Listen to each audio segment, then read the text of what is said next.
eno obereko bulungi nnyo. Nja kwetaagako ambassador wa Uganda mutake omukyala Nusrat Peru nkwetaaga ku video eno lwalero. Sitera sikwogerangako but for us first time ngenda kwogerako n'akabinja akali ku embassy mu Ankara na information yengenda okuyisa mu nsi yonna bagitegere. So Madam Nusrat Peru bako oli kuno bakujja kutaaginga video eno jajjiraba. Sagala barisa reso nga tuwede tulina butono njala tugende bulungi otutandikira then tuleka tukole ki yokatandika information bulungi nnyo nga bulijjo.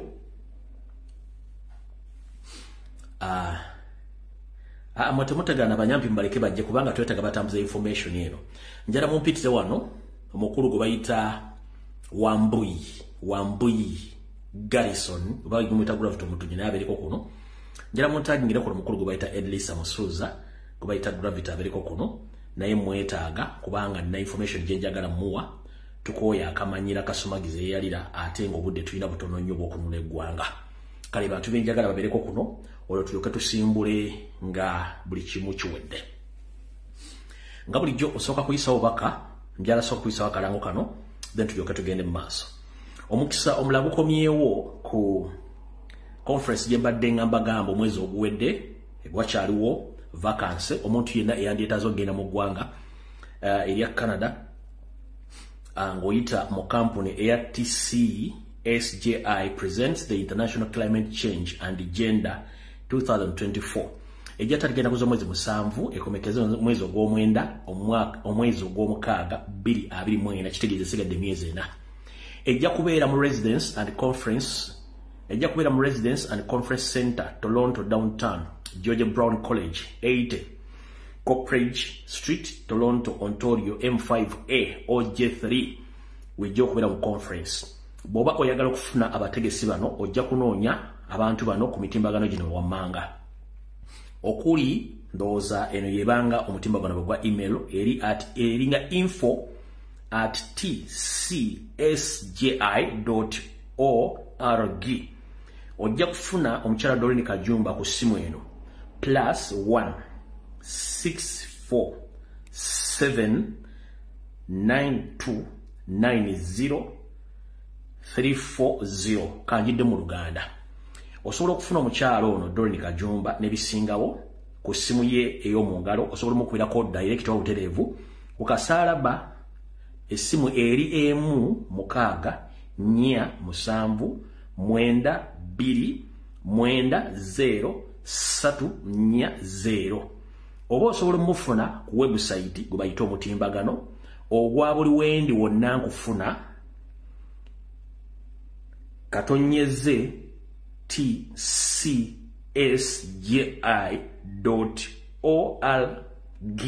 ojja kuba omufuna. Bwenva ku live eno ngenda postinga ka chat kano ka posta kano ku mutimbagano gya ne gya Facebook osobola okubanga ofunako information eddako nga tumaliriza wano. Kale omuntu yenna ojja kusobola okubanga ogenda okweta mu conference eyo ojja kuba nti osobola okufuna omukyalo oyo kamalo kabalagako wano then bwe nabamaliriza nja ka postingira ye conference ekyagenda maaso mu ggwanga erya Canada tugize mbuto olwaleero. Alright, kati njagala video tutandike n'akaloozo ka leero then tugere ku kigulalo gye tuba ku kigulalo gi tusimbule video eba yatulese. Kansulenti mwenda mutuuse bulungi nnyo. Njala munteere ekigulalo gi kino n'akaloozo kano ku mutimbagano ekyenjawulo buli muntu ajja kisangayo, buli muntu ajja bisangayo ajja biwuliriza bulungi nnyo. Mu kaloozo ka leero njala kagende eri mwenna bannayuganda. Nsiiba wano mbagamba obugero bwange naye abamu mu busanga oluvannyuma eyo ng'obudde buyise kule muganda musajja no yali ayogera ate tugera bituufu naye nze ekizibu kyange ekizibu kye nkubanga mbategeezezza ne mbanga mutegedde. Mu kalowoozo ka leero njala kagende eri mwenna bannayuganda muwulirize bulungi nnyo. Ntera nnyo okusinzira ano ku LBS TV ne mbagamba nti wandikola ekintu okulimya omuntu munnange n'owunzika ng'oyambye muyambikkiriza.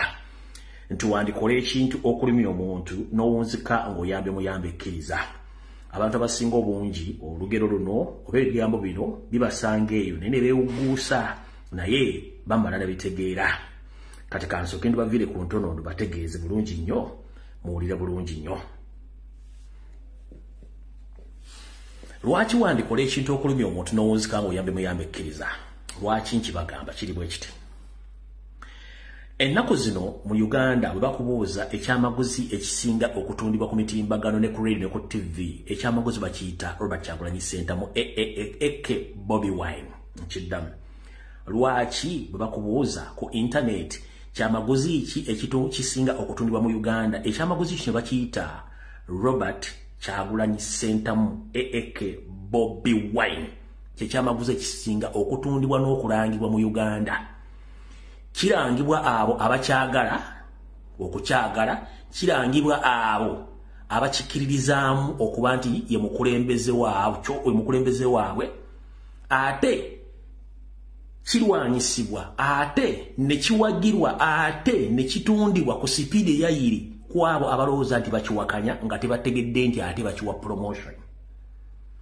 Ekyamaguzi kino kiwadde emirimu abantu ntoko okuli TV, radio, bannamawulire, babologa, abasoma, abatasoma, n'abatamanyi kye boogera, naye nga nabo bali mu kutunda ekyamaguzi kye bayita Robert Kyagulanyi Center.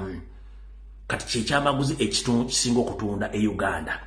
Era nga kino, ekyamaguzi kino, kyo kikeera ku makya ne kikola emirimu gyakyo, tekirina gwe kikubira ssimu nti owaye ennanga ne bakiranga. Lwaki mbagambye ekigambo ekyo? Omanyi tujja ne tubagamba wano nti bwe twagenda mu kalulu akawedde twakawangula bitundu 7.5 ku buli 100. Era omukulu Yoseri n'alagira mutabani we n'amugamba alangirire ku mudumu gw'emmundu bwe mwabiraba. Ne tubagamba nti President omulondo w'eggwanga Robert Kyagulanyi Center mu ng'abantu bawakana. Lwaki bawakana? Omanyi waliwo ensonga omuntu okuba nti owakana naye ng'ekituufu okimanyi. Tewali kintu kiyitibwa kwekuba ggoolo ng'okimanyi nti ekintu ky'owakanya okimanyi kituufu. Ebiseera bisinga ofa omutima. Bwe twogerera essaawa zino TV, radio station abantu abasinga obungi mutandise obbalaba nga bavayo bagamba nti Kyagulanyi munnange ejja otukolera amakubo, Kyagulanyi munnange ejja otuzimbira amalwaliro. Kati njala babuuza, agamba Kyagulanyi akuzimbira eddwaliro oba akuzimbira ekkubo, alizimbe ngaani bw'aba ng'oga nti si ye president? Kitegeeza indirectly abasajja bonna bagamba nti balina cow mentality, tebategeera nti bw'ojja n'okola ekintu okiteeke ku mawulire ku media olina okusooka okukola kye tuyita ground search, n'osooka n'osaakinga n'omanya kye ngenda okukola kimpiso ba tekimpisawo. Lwaki abasajja bano beekuba ggoolo? Yoseri Tibahakulwa emyaka 40 alemeddwa okuzimba amalwaliro mu Uganda, alemedde okuzimba amasomero, alemedde okuzimba amakubo mu ggwanga nga n'esente zifuma mu budget buli lunaku oba buli mwaka. Kati bw'owulira nga batuma omuntu wa bulijjo nti ajja abayambe abawe service gavumenti ze badde olina okukola, kiba kitegeeza nti gwasasudde ssente bagambe Kyagulanyi ebigambo bino indirectly oba olabisa mukamaawo oba ye kennyini yeerabisa mu bapa tategeera. Nkiddamu, gwe oyinza okuba okola ekintu okulumya Robert Kyagulanyi Center naye olaga public nti gavumenti ekyalina busobozi bukola makubo bukola malwaliro. Kati mu butumu omuntu sekinnoomu gwe musuubizaamu nti yandisobodde obbikola, kati muba mukolera ani? If I may ask. Muba muprotectinga Museveni gavumenti ye, muba promotinga Kyagulanyi, muba mulabisa Kyagulanyi, muba mulabisa Museveni gavumenti ye enfu. Kitegeeza nti mmwe abasajja ba ISO, Semwayi, ESO ne State House ebintu byemukola byonna bya kidongo era bya kisiru. Tosobola kuddira omuntu individual n'omugamba nti omuteekeko ssente abantu batandika omugamba nti akola amakubo n'amalwaliro ng'obuvunaanyizibwa si bubwe, ng'ate ye agamba yawangula akalulu ye president, nga nawe mukimanyi nti ye president, ate ne mutuma akola emirimu bwe gye mwabba obuyinza bwe. Kitegeeza okusoma kwammwe kutono nnyo era mulina okwetegereza. That means nti publicly namwe mukimanyi Robert Kyagulanyi Center ayina wiru y'abantu asobola okukola ebintu bino kubanga ye ng'omuntu yeekoledde ebiri visible ebirabikako. One, buli avaayo okwogera nti ye muyimbi asinga obugagga, ye muyimbi asinga ettaka, abalamwali bwe yali akola abalamwali luddawa kyekibuuzo. Kitegeeza nti ye we yakolera mu bwavu n'atuuka waali talina kye yeetaaga kukola service delivery z'Abannayuganda. kati mmwe abasajja n'abakazi abajja ku TV omwagala malwalyo mwagala makubo kitegeeza mumanyiro Kyagulanyi Ssentamu is the only person who can deliver those services direct mba mukuba Museveni ne government ye ndoza mu kitegedde we tugambira nti common sense is common but not to everyone o amagezi ag'obuzaale woyinza okulooza nti buli omwagalina nessibo kiri batono nnyo abalina amagezi amazaale abasinga obungi baagaleka mu zaalyo abasinga obungi mwagaleka mu zaalyo kati kitegerekese nti omuntu asobola okuwa service bana Uganda ye Robert Kyagulanyi Ssentamu eke Bobi Wine we mbagambira nti wandikola ekintu okulumya omuntu n'owunzika ng'oyambe muyambekkiriza kitegeeza gavumenti ya NRM terina kyekoze mu ggwanga the only person who can prove to the public is Robert Kyagulanyi Ssentamu yensonga lwaki nabo bayimbimu abalumba Kyagulanyi Ssentamu mwayogedde nti akola amalwalyo naye gw'oyagala akola amalwalyo obuvunaanyizibwa bubwe nedda lwaki omuteekamu olulwe nti akola eddwaliro obuvunaanyizibwa si bubwe mwagambye nti mututte sementi ku biiki ye biiki ye that is a private property kitegeeza nti naawe olina essuubi nti ye muntu yekka asobola okukola ekintu ekyo kitegeeza indirect babawa ssente ate ne mukuba yabawadde ssente baboyi mukola wandikola ekintu okulubya n'owunzika ng'oyambe muyambekkiriza omuntu asobola mu Uganda okukola ekintu kyonna mu Robert Kyagulanyi Ssentamu era kyekyamaguzi ekisinga okuwa abantu emirimu n'okutrendinga ku social media kubanga bennyini abakirimu abakivuga baga nti bakivumirira ate bakipromoting indirectly mukitegedde bulungi nnyo kati gwe toddawo n'ogamba abasajja bano mubaleke bulungi nnyo bapromoting omuntu waffe kubanga osanga ebiseera ebisinga mu kalowoozo ka leero nti wandikola ekintu okulumya obunoozi muyambe muyambekkirize nabagamba nti eriyo akalulu ke bayita sympathy wali akalulu akajja nga kava mu sympathy vote akalulu ako k'abantu abeefuula nti bo tebali mu byabufuzi abeefuula nti tebalonda naye ng'ate bwe kikwata mu kulinnyira eddembe ly'omuntu ssekinnoomu abantu abasalawo okulabirira nti baprotecting omuntu oli gwe mulinnyirira kati gwavaayo ng'ovuma Kyagulanyi nti akola amalwaliro akola enguudo kitegeeza indirect Museveni ne gavumenti ye balemeddwa okutuukiza balina okukola obuyinza Kyagulanyi asobola okukola ebintu bino luza mukitegedde mubalinyo mubalire ddala awo tuvuddewo tuvudde kalowoozo tugenze ku Kigulabujje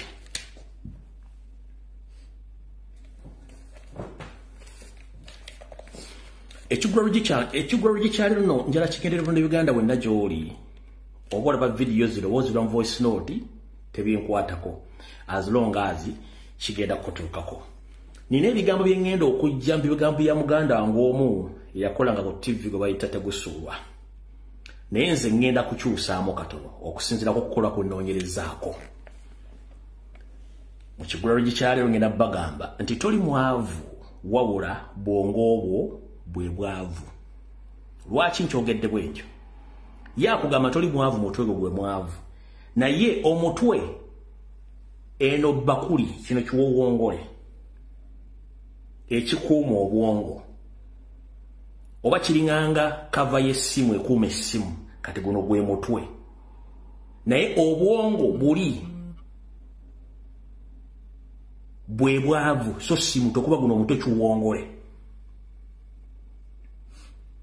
okitegedde bulungi nnyo obwongo bwe bwavu ye yakugamba toli mwavu mutwe gwe mwavu yes mutuufu naye omutwe gukavalinga bwongo buli wennyini kubanga obwongo businzirako omuntu okulooza n'okukola by'olina okukola kati wano wekugambira nti toli mwavu wabula bwongo bwe buki bwe bwavu lwaki nkugamba nti bwongo bwe bwavu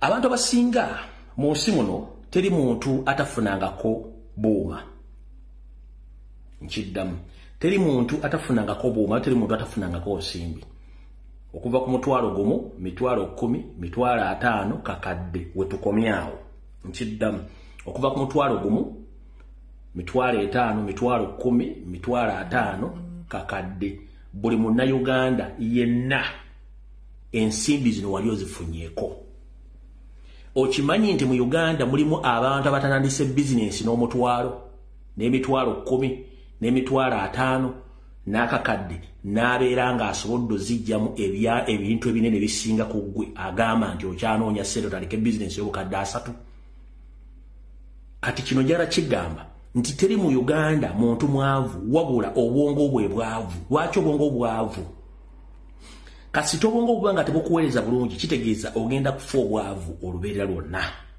Lwaki mbagambye ekigambo kino? Buli muntu bw'afuna ssente gy'aba azifunye, obwongo bwo bukutuma ekintu ky'ogenda okukola, either ekikuyamba oba tekikuyamba, oba kikubbulula oba kikubbulula. Abantu bangi bafunye ssente ne basalawo genda mu ndongo okuzinywa okuzikyakalamu. Obwongo kye bwamugambye. Nkiddamu, abantu bangi bafuna ssente ye obwongo nimuga nti tugende mu bbala tuzinywe.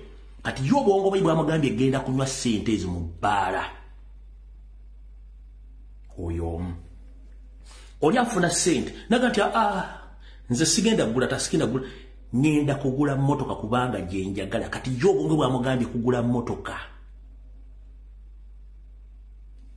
Oli nafuna ssente nga wewe omugambye kugula ngatto kugula ngoye, obwongo bwe kye bwamugambye. Oli nafuna ssente ng'azifunye mu bugubi butya, obwongo ne mugamba tugende tugule bakazi oba ssente tugende zikwane mu bakazi, obwongo bwe kye bwamugambye. Ni wabaawo afuna ssente, obwongo ne mugamba genda ogule ettaka mu kyalo oteekeko ebyokkola. Ono mugamba nti genda ozimbe, obwongo kye mugambye. Ne mugamba tandika bizinensi eno, obwongo kye mugambye. Mpola mpola omuntu alina obwongo nga bumuweereza bulungi ekyokkola ne mudirecting ebintu byalina okukola ku ssente z'abafunye zonna, buli muntu asobola okuweera obulungi.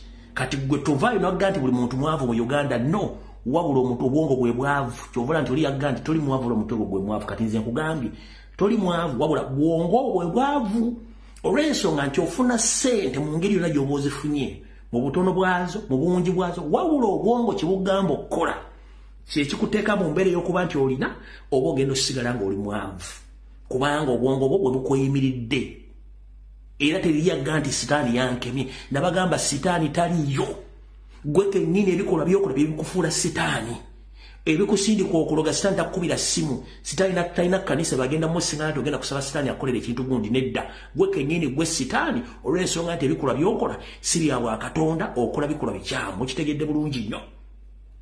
Obwongo bwo bwe bukufuula omwavu oba omugagga, so si muto, kubanga omuntu ku kintu kibokisi ekigatta obwongo buno kibugatta ne butuula muli.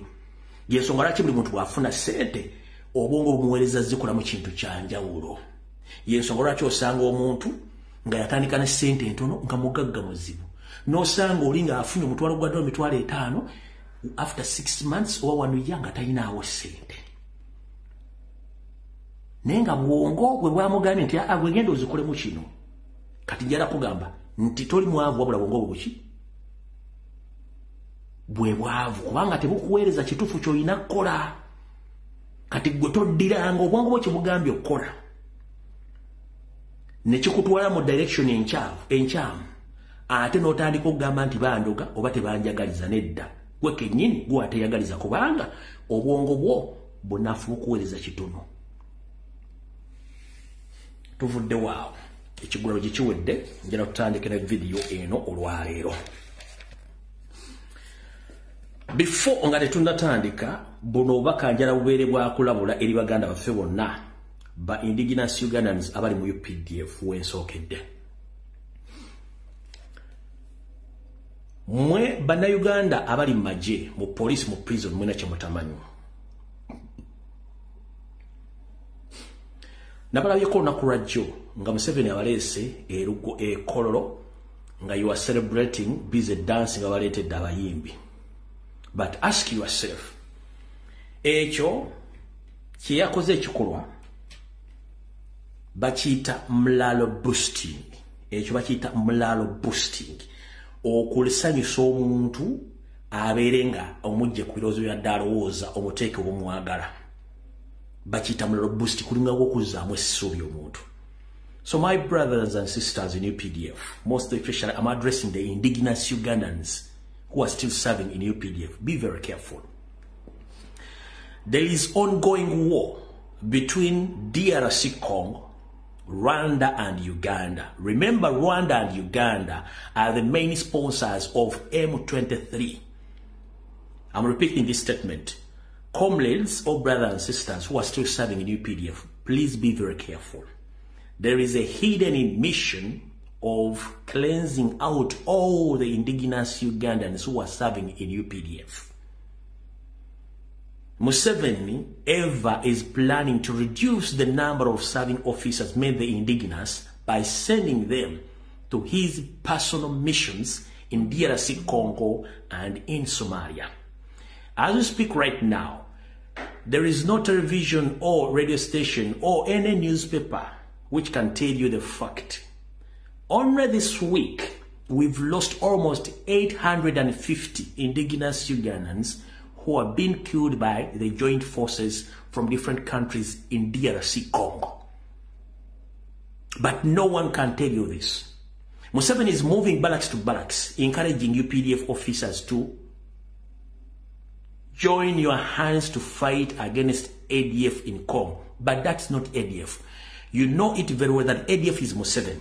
They are planning to create another country within Congo so that they can reclaim a part of Congo to create their own country, which is known part of the Tutsi dynasty. So he's going to use you, the indigenous Ugandans who are still serving in the UPDF, for his personal missions. I'm asking you let me ask you one question. Every after week, Museveni is sending troops to Congo, but I'm asking you one question. Have you ever witnessed that the biggest number of people who are sent to Congo are Ugandans, not Rwandese? Rwandese, they are busy enjoying life in Machindia barracks and the Kasem. That is the SFC barracks. Rwandese are kept safely in different barracks across the country. But you, the indigenous Uganda, you are taken on battlefield with a mission of cleansing out the big number of you so that Museveni can take over all the sectors in forces after reducing the number of serving officers. So njagala bagamba mwenna mazo bagamba luzuka ambaddemu mu Uganda baservinga mu makiga UPDF. Museveni n'ekibinja kye batandise bateekamu abayimbi bajja basanyusa okutola barracks zonna n'ekigendo bateekamu embere basanyusa naye ng'embere basanyusa mubanja omwaka mulamba temulina musaala. Museveni ne banne balina mission ey'okukola eggwanga mu ggwanga lya Congo baliteekemu Abanyarwanda bakoleyo ensi yaabwe nga bayambisa ssereza omusolo nammwe kennyini. Njagadde babuuza ku bantu be basindika e Congo mulabemu Abanyarwanda abali mu SFC oba abali mu UPDF bano bali Makindye ne Kasenyi mu barracks batudde barracks z'enjawulo basindikayo mmwe kubanga baagala batte. Wicheno yokka bakatta bannayuganda nakabala 85 emirambo egisinga bagiziise mu mass graves ku border ya Uganda ne Congo. Egisigado bagitema ne bagitwala mu game parks ensolo ne zirya. Family tezimanyi bantu babafudde. Njala baga bannayuganda mwegendereze nyumba abasirikale aba UPDF. Temufuna musaala babasindika ku mission eziridde. Ekiri e Congo kitokota sikisaanikire. Amajje agakuba Rwanda ne Uganda mu Congo. Amajega Ekomog agatamanyikiddwako gano gakuba galinga disco. Abantu bangi bafudde ne tebasobola byogera. So fano abadumuzi ba M23 abawera 16 bafu. Era bakuba nga badduka badde Makindye abajjanjaba nabadde Kasenyi ngabera sonjera bategeeza mbere careful nnyo nga batwala ku mission yezo n'okutegedde bulungi nnyo njagadde okwogera kiri dense kitegeere ekyo tuvuddewo.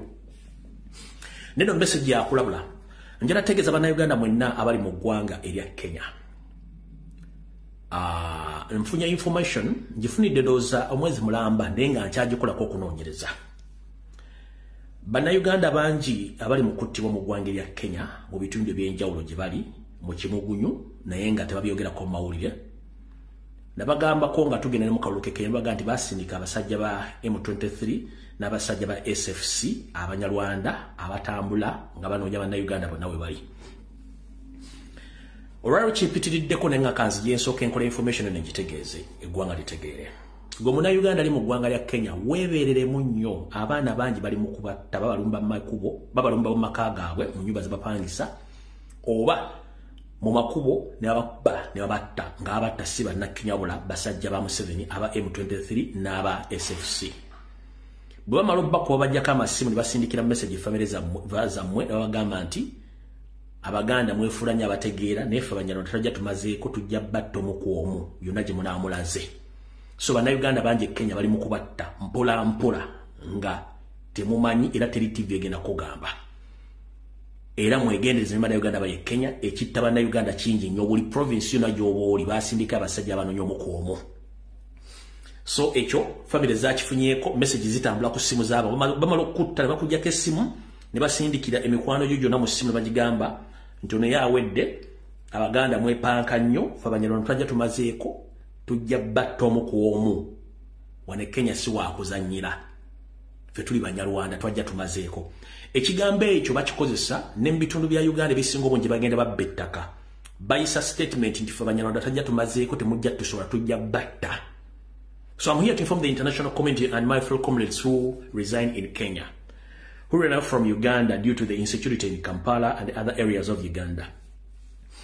I've been doing research on the hidden mission of M23 and SFC, who were sent in Kenya by Museveni on mission of hunting all those people who don't believe in Museveni's regime. As we speak right now, there is a number of Ugandans who have been killed in Kenya. After killing them, those people, they take away the phones of those dead people and send message to all their family members telling them that the so-called Baganda and other indigenous Ugandans, we the Banyarwanda, we came with a mission. We shall kill one by one until we take over the country.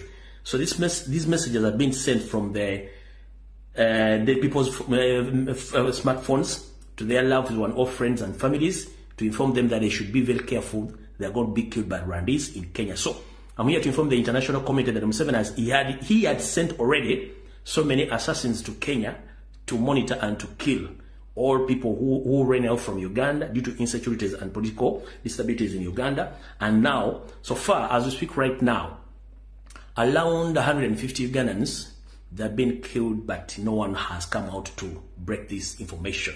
So this move is still going on around Kenya, Tanzania, South Sudan, and other neighboring countries. So Ugandans, be very careful. Bana Uganda bali mukubatta mawanga ga East Africa nga basajja Banyarwanda babatta naddala abaduka mu ggwanga okuvuddewo. Ndowooza katutandikire wano wennyini nange mbawe information tugende mu maaso kubanga nange nafunye dda eyange so kenjiiseewo wano. Kusookera ddala njala sooka kutegeeza omukyalo ono. Omukyalo ono ye ambassador w'eggwanga lya Uganda mu kibuga Ankara. Omukyalo bamuyita Nusrat Peru. Oyo ambassador wa Uganda wano mu ttake bamuyita Nusrat Peru. Era yono wano. Yo Nusrat Peru. Ndowooza nono omutemu gwe basindise ateekeddwa okubanga ku video najja kubaako kubanga yatuuse leero. Kammale mubategeeza wano. Omwami ono bamuyita Brigadier Charles Kabahumura. Brigadier Charles Bakahumura naawe kooli kuno manyi nti watuuse leero mu ttake tonnabugumyamu wadde olunaku. So kamala okuyisa information yono ensi etegeere bulungi nnyo. Kandi basobole information mugiwulire bulungi nnyo international community egiwulire. Emyezi gye giyiseeko ndowooza omwaka oguwedde najja ne bagamba nti Yoseri Bahulwa n'ebitongole by'okwerinda biremeddwa engeri y'okunfunamu n'ensereko kennyini bamuwa 4.5 billion Ugandan shillings okuntulakingana okunfuna n'alemwa. Ne mbagamba nti Daily Drinking General Muhoozi Kanyarugaba yasituka n'agenda ewa kojjaawe Paul Kagame okumusaba obuyambi kuba tamanya ngamba be abatambulira ku mutendo gw'ensi yonna okujja okunoonya Lumbuye bamuttire mu ggwanga lino lya ttaka. Naye mission ebadde ekyabalemi okutuukiriza until yesterday bwe basayininze era ne basindika wano omwami gwe basindise bamuyita Brigadier General Charles Bakahumura. Amanya geego ekifaananyi kyekino. Yoyo Brigadier Charles Bakahumura eyazze. Brigadier Charles Bakahumura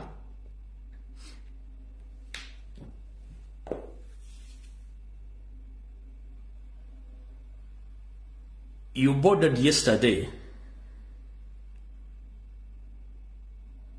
using Turkish Airlines and you landed in Istanbul Ataturk, Havalimanna, at exactly 10 a.m. or 11:30 in the morning, and you headed direct to Ugandan embassy in Ankara with the hidden mission of assassinating me. But I got the information, I've already spread the information to all security agencies here. So I'm here to inform the public and the international community that Museveni and his son have sent a deadly Brigadier General Charles Bakahumura to Turkey to assassinate political activist Lumbuye Fred Kajuri.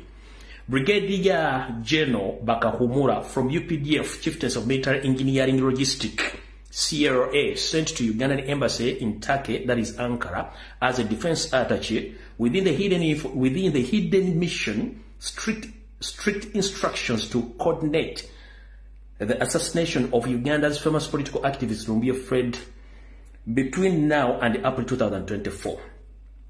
General Paul Kagame of Rwanda will this weekend send assassins requested by DDG Muhoozi Kainerugaba to camp at the Uganda embassy in Ankara with the help of Brigadier General Bakahumura to assassinate Lumbuye. Brigadier General Bakahumura,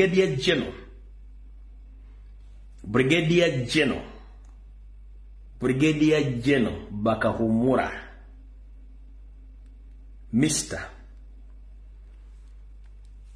This is your photo.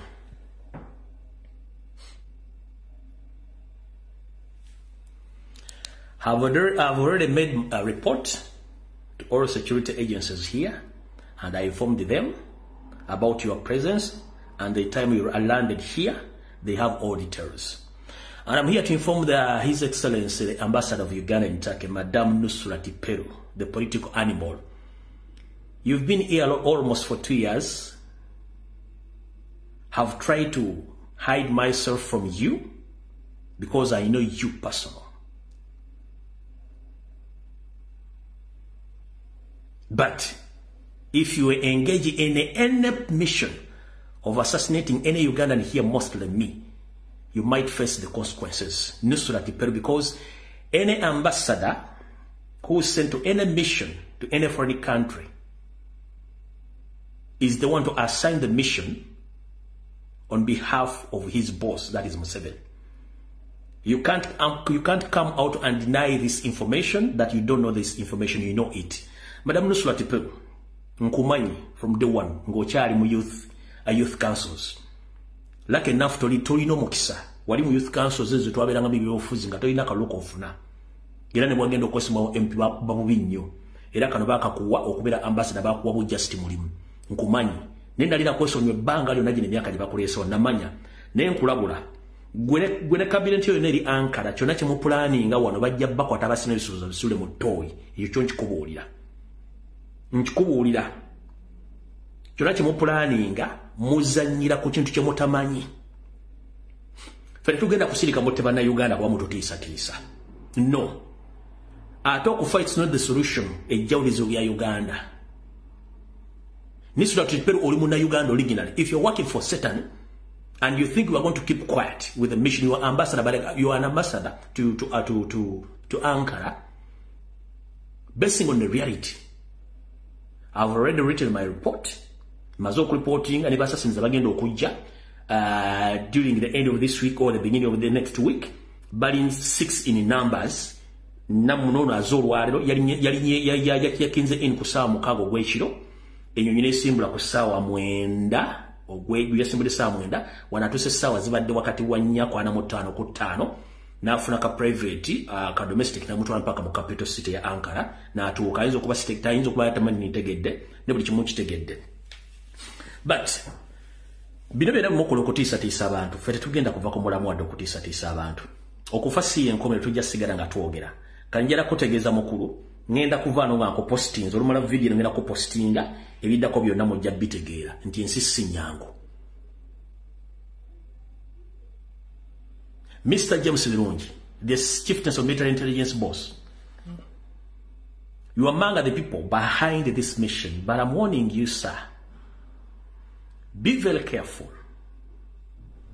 You don't have time in that country. You two are Munyarwanda with a mission of taking over our country, but the mission of assassinating political opponents and those who don't believe in your system that they must be eliminated must stop. You are planning to assassinate Robert Kyagulanyi Ssentamu, the leader of National Unity Platform. You are planning to assassinate His Majesty the Kabaka of Uganda, OMUTABBIZI II. You are planning to assassinate Honorable Lutamaguzi Semakula and Zake Francis Butebe of Metiana. We are 4 in number because we are Baganda who are trying to resist the regime in any way possible. So the mission of assassinating we, the people who can come out and speak, that is wrong. Because we speak on behalf of the majority who can't speak, who can't come out and speak. But for us, we can speak.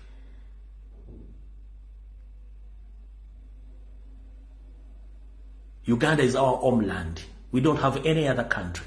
So if you force people to keep quiet and you intimidate them not to come out to speak, that is wrong ideology, because that is our country. If you are doing good things, why do you send assassins to kill people across the world? That is wrong formation and you must stop it.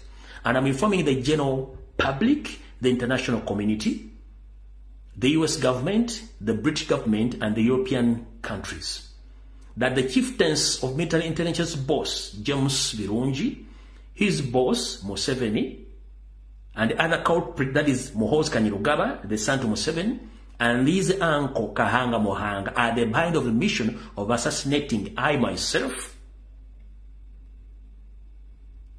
the elected president of Uganda, Kyagulanyi Ssentamu, His Majesty the Kabaka of Uganda, Mutebi II, Honorable Lutamaguzi Semakula, and Honorable Zake Francis of Metiana.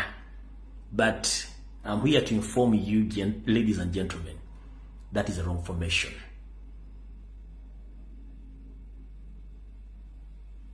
Killing or assassinating political opponents doesn't solve political problems. And we shall keep on exposing the regime until we liberate our country. That is it. So mukulu ono eyazze bamusindise agende ajje wano atenze ne mission yabo. Naye nze mbagamba mukota mugalo monde. Already mbategedde esaazi walinyi abagenda okujja mission yo. Ambassador mutegezeza na kachiko kokona kali ku embassy mwe namba manyi embassy weri manyi uli kimu kimanyi information nagitaddeyo dda kati mukulu zabike emipiira. Alright, awutuvuddewo kati njala tugende ku nsonga enkulu eyatuleese. Njagadde osooka tegeeza abantu abo bonna bategeere. By the way, nga nfundikira ku section eyo. Mwenna mbadde munoonya omuntu eyawaayo oba eyakwata omukyala Olivia Nalutaya ye Captain Amis Ainebyona ye yali mu akiriki akakubanga amasimu muyita okujja okumusinkana.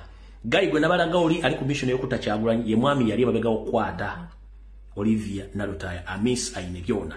Kakiriki ke kamu semu aikegendo sikesindi kagenda kamontalinga abantu. So guys, be very careful akubire simu akuyita luddawa. Era nfunye information endaga nti across the country abantu bonna bagenda bakubira amasimu ga police bakubira amasimu zibayita ku police headquarters okunyonyola allegations that people are planning to organize demonstration across the world. Namukubira ba DPC bakubira abantu amasimu nadala bakulembeza ba national platform ekyo nakyo mukola kikyama nakino kati bagambe mutegeere. Bana Uganda mwenda bali mu Uganda esimu zonna eziri mu Uganda ziri fully registered in Chiddamu. Esimu zonna eziri mu Uganda ziri fully registered ku mikutu gyonna.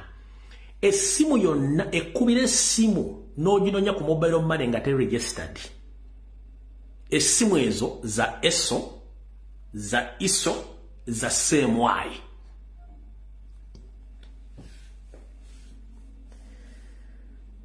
Let me state this statement in English so that it can be clear to all the international bodies. In Uganda, all SIM cards are fully registered as telecommunication companies requested.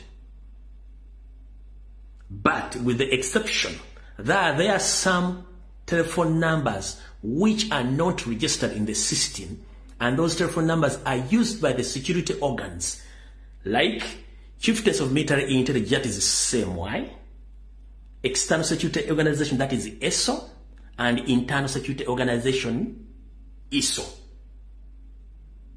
Those are the numbers which are used by the state agents to call, to track all government targets across the country and to kidnap. The live example is here.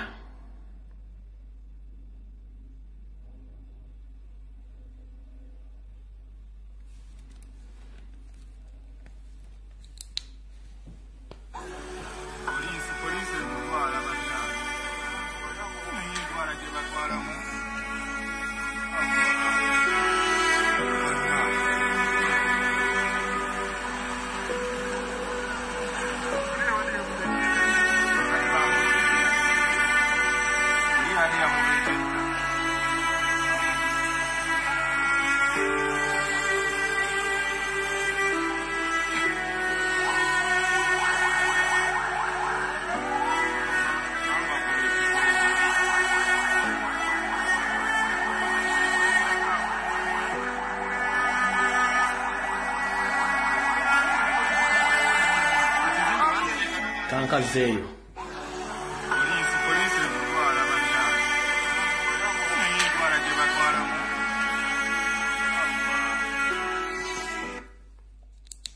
So bakozesa system eyo oko tracking abantu nga bakozesa enamba ezo ezitali registered ng'ebitongole bikozesa ISO, ESO ne SMY oku tracking abaana bonna. So muganda nge yenna nga tonna kwata simu ya muntu gy'otamanyi, please esimu etali mu namba yo togikwata. Era omuntu akusindika kugenda ku location w'otamanyi. Ekirala mulekerawo okulyankuzibwa okugenda ku pati buli pati gye bakuyiseeko n'ogenda. Obutwa buli Rio, obutwa buli Rio bottira ddala. Ayagala okumanya obutwa kye bukola, omanyi muli bakujjukiza nnyo, njala bazanyira ka video kantuleka tusimbule tugende. Bwe mbasa akajeemu kaakano.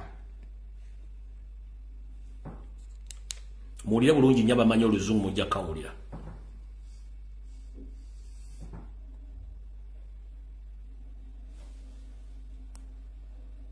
Novichok, which means newcomer in Russian, is an extremely dangerous poison. It's often deadly. It's part of a family of military-grade nerve agents developed by the Soviet Union towards the end of the Cold War. Novichok can take the form of an ultrafine powder, a liquid, or an aerosol spray. It can be absorbed through the skin, inhaled or ingested. It can take effect within minutes. The ingredients of Novichok can be transported separately and only become toxic when they're mixed together. Novichok attacks the central nervous system, disrupting communication between the brain, the main organs, and muscles. The resulting loss of muscle control leads to breathing difficulties and paralysis. In severe cases, death can occur by asphyxiation and heart failure.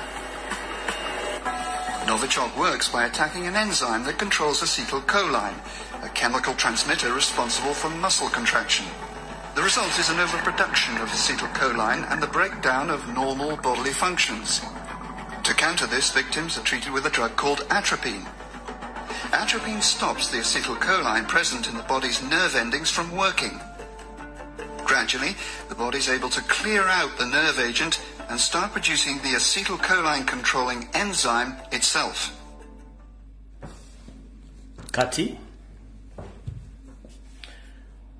bazadde baffe baganda baffe emyaka 38 ekyama kino badde tebakimanyi nti Museveni bwe yajja mu buyinza yakosa system zibadde 3 abadde akosa system eya accident enteeketeeke tutte bangi abadde akosa system eya assassination nga bakozesa emmundu ebadde enteekete mbadde mugina bulungi nnyo abadde akosa system eya Novichok eyinza okuba mu mazzi eyinza okuba mu buwunga eyinza okuba mu spring oli akufuide nga perfume kati eyo yabadde ereeta kye tuyita blood clot cardiac arrest kati obulala badde babukuwa no nga bawa Ssaabasajja Kabaka bawa omugenzi Kyanjo bano basse baggala baani bonna abantu bonna badde bafa blood clot bwe butoyo bakozesa kati butuba gambe bintu bino n'olire omuntu nga Kiwakanya mmanya nti kitamukwatako lwaki akiwakanya nnyo kuba babagezaako nnyo okusiga ekifaananyi tewali butuwo weebuli bussa abantu bangi nnyo yensonga lwaki bate babawa report all along since 1986 tewabadde report Museveni abadde akozesa kye bayita scientific genocide oba cleansing oba elimination ng'abantu bamanyi ensonga lwaki banoonya nsobodde okuexposinga Sseemwa emirimu gyayo teri munna byabufuzi teri lupapula lw'amawulire teri muntu yenna mu nsi yonna abadde asobola kuexposinga chieftains of military intelligence teri muntu abadde asobola kuexposinga external security organization ISO ne ESO emirimu gye badde ekola all along ebintu ebyo Museveni abadde abikoledde ebbanga ddene nnyo y'ensonga lwaki banoonya olw'ensonga lwaki banoonya abantu ab'exposing ebintu bino kati gweddeeyo olise bijanjala empiso omusajja abadde atta abantu nga tajja bawa report kubanga badde akimanyi so mubeere very careful nnyo ebintu ebyo gyebiri obutwa butambula batwala abantu babakwata obubadya babatta kati awo tuvuddewo ebbanga ddene nnyo mbadde nzija mbagamba nti Obuganda busaanawo babusaanya mu ngeri yonna esoboka ng'abantu bamwesulya gwa Nagamba mugamba Lumbuye alimba biki naye nze sikyakaana bannayuganda mbadde nga nkola programs eni mulimu bulange mugende mbagamba naye bannayuganda temuddamu kufuuyira wadde okukozesa ekigimusa kyonna ekiba kiteekeddwa okulangirwa ku radio oba gavumenti kyebawa ebintu bino bikyamu nnyo bagezaako okutta emmere yaffe nakabala nga muwakana emmwanyi kati ne bwozisimba zikufuukira ekyambika musimba emmere yeetaaga kufuuyira kati n'ebitooke bye tuba twesiga okugyako emmere yaffe nakabala ebitooke nabyazzeemu embeera etategerekeka kati omuntu agenda kulyawo emmere naye nga mu bitundu ebirala embeera eyimiridde bulungi nnyo kavidiyo nakaba kapoko postingidde ne kanziremu nkabazanyire wano tugende kwa vidiyo tugikwata mpola kati mwenna abantu bali mu Buganda mutegeere nti eyabalula esibye mutaddamu kusituka mujja kutegeera ago ge matooka agali e Masaka zengo teziva e Masaka abe Masaka bwe batyo bwe bakotogera oyo ye Masaka abe Masaka muwulidde atuuse obubaka buno bwonna butuuse eri Katikkiro amatooke gakula nga bw'ogalaba liiryo ebadde enkota nnamba naye ewaabwe waviira ddala enkota ezisobola okuba nti supplyingibwa Uganda yonna Masaka ekyaloba district eyali evaamu emmere Obuganda nga bulabye byebyo bawooza kimu eddagala liiryo mufuuyire ebitooke kumbe bafuuyira Butuwa abasajja bakotogera ekintu ekiyitibwa Obuganda mutunuulire emmotoka eziva ewaabwe buli lunaku nga zisupplying emmere mu Uganda yonna bwe tubagamba nti akasajja akatufuga oba mu nsi yonna yayonooneka obusajja tebutwagaliza bweyagaliza bwokka nga muwoza twogera biibyo tujja bibalaganga kimu ku kimu nekyoba tomanyi okitegeere Age Masaka wano tuli wano abe Masaka mwali mufunyeeko emmere bwetyo Masaka mbadde nfumbira mu badde no bana dugula bugizi tuli ku kizibu ky'amaanyi e Uganda naye nyanza kufuna bwe tuteerwanako yenjala egenda okuyingirira ate Masaka omwavanga emmere olwe kyakye mugamba kati gwe sigala ng'ofuuyira era sigala nga bakuwa ebyokukola ojja tegeera ekituufu kyeki bwe nvaawo njala tusabire muganda waffe Honorable Segirinya Muhammadi ali mu ggwanga erya Nairobi embeera yesse nnungi nnyo era asaana kusabira olw'ensonga nti musajja ono bambi nombiri kale ekyuse etandinza okubeera black Segirinya Muhammadi embeera yesse nnungi era n'olususu abagenda odulaba lutandinze black kitegeeza nti yeyongere ikuyitanga essaala yono wane essaawa zino bwafaanana.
Ku myaka gya Ssegirinya emitobo egityo bw'atuuka okugamba nti yafunyemu ekirwadde ky'okwerabira oba kye bayita dementia, kitegeeza nti mbeera si nnungi, yeetaaga okusabira. Kino kyonna kiva ku buto bwamuweerwa olw'ensonga nti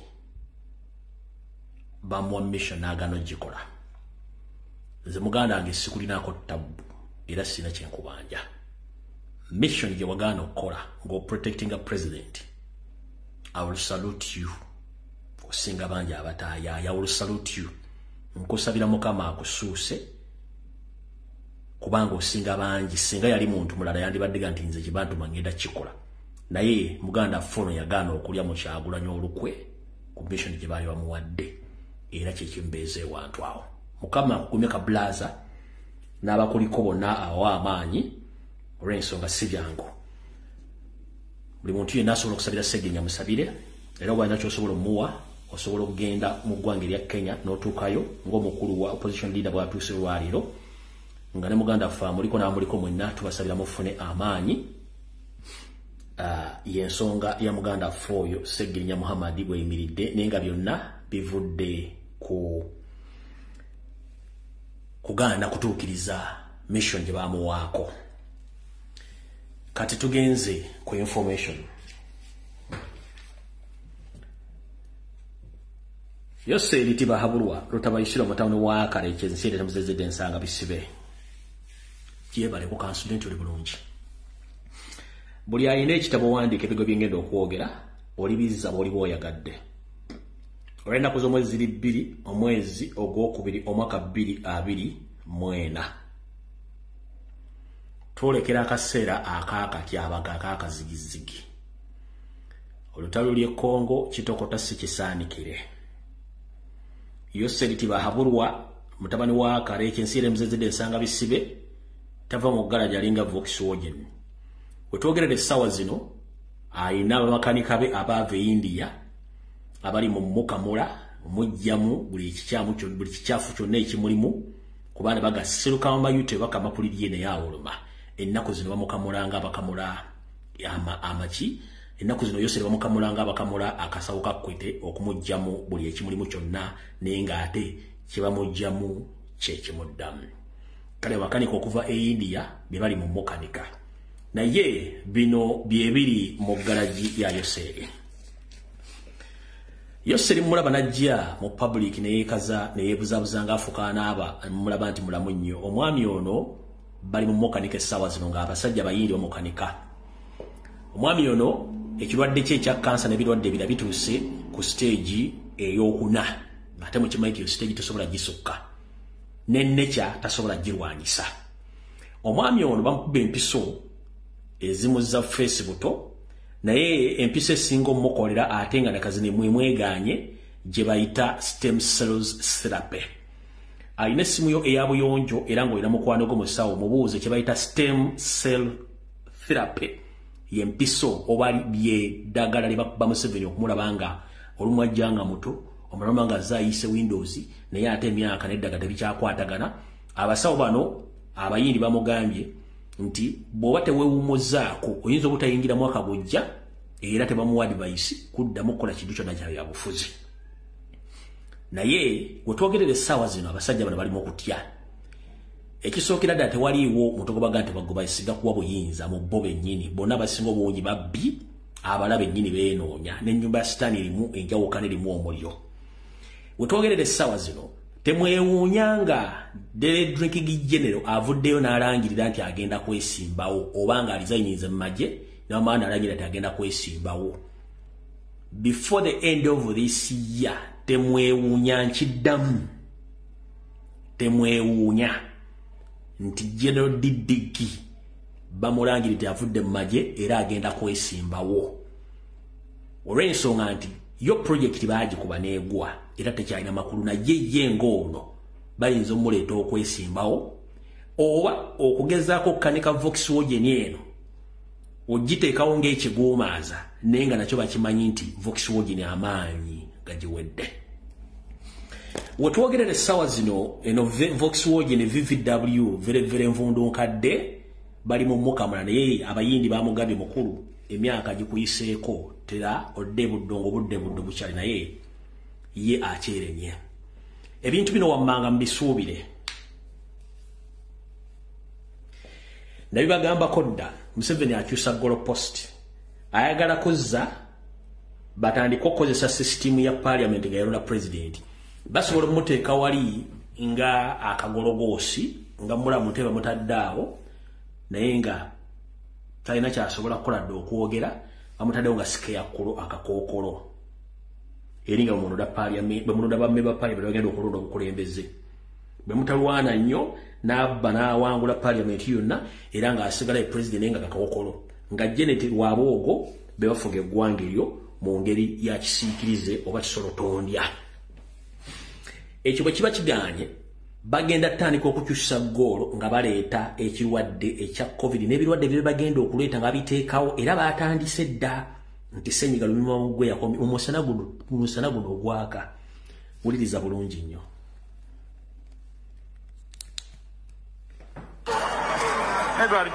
Gyebuvuddeko Ministry y'ebyobulamu yategeeza ng'ekirwadde kya COVID-19 bwe kizeemu okusaasaana mu bitundu by'eggwanga ebyenjawulo era ng'abantu beetaaga okubeera obulindaala. Obutuukedde leero nga disitulikiti y'e Kabale yafiiriddwa dda abantu babiri okuva eri ssenyiga Omukambwe oba COVID-19. It is true, as Kabale district, we registered 2 deaths of COVID-19, and this was as a result that these people delayed to come for treatment. So by the time they came, they were detected and it was too much. The medical team tried whatever it could do, but that was God's wish. Mukugezaako okutanga ekirwadde kino obutasaasaana e Kabale batandise dda okuteekesa ebiragiro ebitangira ekirwadde kino era nga tewali akkirizibwa kuyingira mu ddwaliro lya Kabale Fire Hospital nga tayambadde masiki. You reach at the gate. There are strict measures to see that they detect the new cases.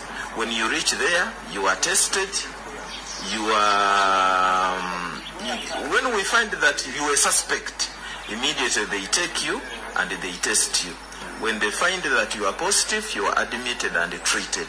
Tebakomye wano n'ebifo ebyolukale omuli obutale, amasomero, amasinzizo bisabiddwa okuteekawo we banaabira engalo. we expect to find there a washing facility, that before you enter an office, you wash your hands. Put on the mask. When you are at the burial ceremony, you distance from others. Put on your face mask, because we need you, we need our people. Era abakulembeze mu district eno batandise ne kaweefube okutambuza enjiri ku ssennyiga omukambwe. When we talk stores, we talk about COVID-19. So our people relaxed. So this is time to wake up, to know that COVID is still around. We have some COVID cases so far admitted in the hospital. Minister ow'ebyobulamu Dr. Januth Acheng agamba nti kituufu eggwanga lyazzemu okufuna abantu abafunye ekirwadde kya COVID-19. Do not be deceived that there is no COVID-19. We continue to get cases here and there, and we even lose some. Ono era asabye bannayuganda okugenda mu maaso okwegemesa kuba eddagala likyaliyo. We still have vaccines. You're free to go and get vaccinated from any facility that is next to you. Minister Acheng agamba nti okwambala masiki kuddemu ssaako n'okunaba mu ngalo. The commonest mode of transmission is the hand. And you use the hand to touch your eyes, your nose and your mouth, and you end up getting COVID-19. So take caution or take precaution and avoid getting infected.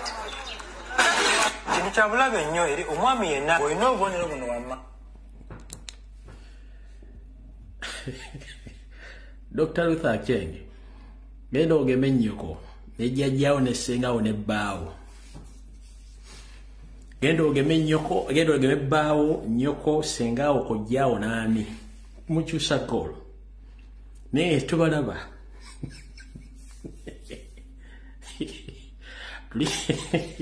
Tuli mwakyusa ggoolo ne mugaana campaign nga lw'ossenyiga lumyuka temutandise mupromotinga.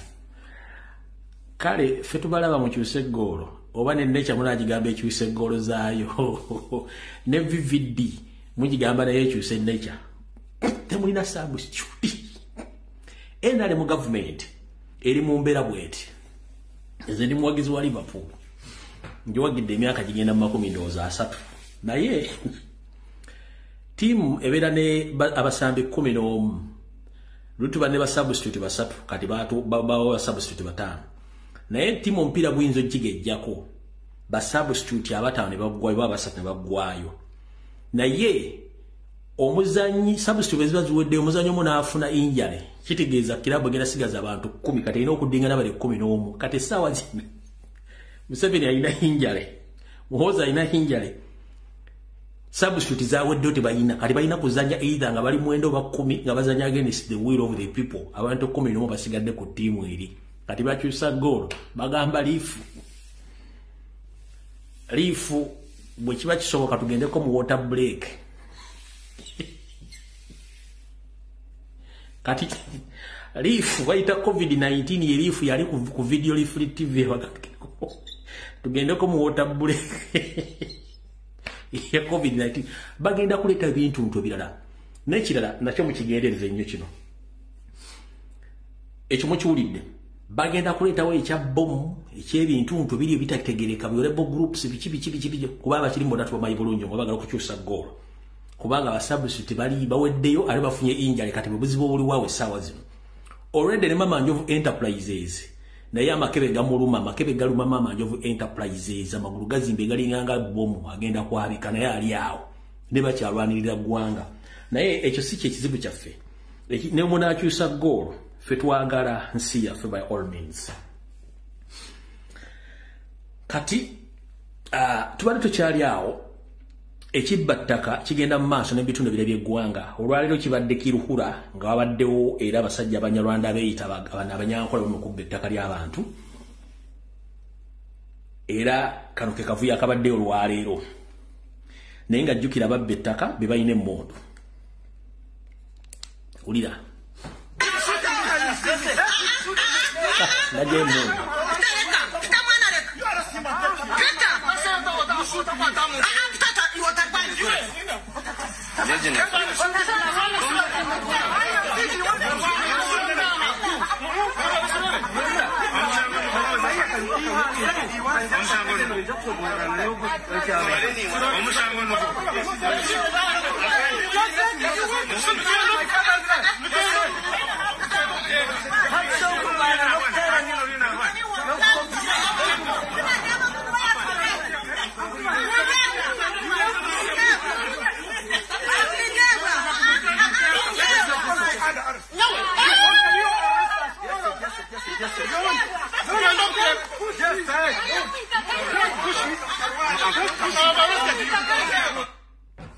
ekyo kibadde kifuula ng'abasajja beeyita abanyankole balimu okubba ttaka ly'abantu oli solution gye balina kujja bujja mmundu kutiisa bantu nakutta bantu naye kankabadde mutegeere nti abantu bali mu kubba ettaka basajja banyarwanda bakozesa mmundu wuuyo kankabaddemu katono najjayo emmundu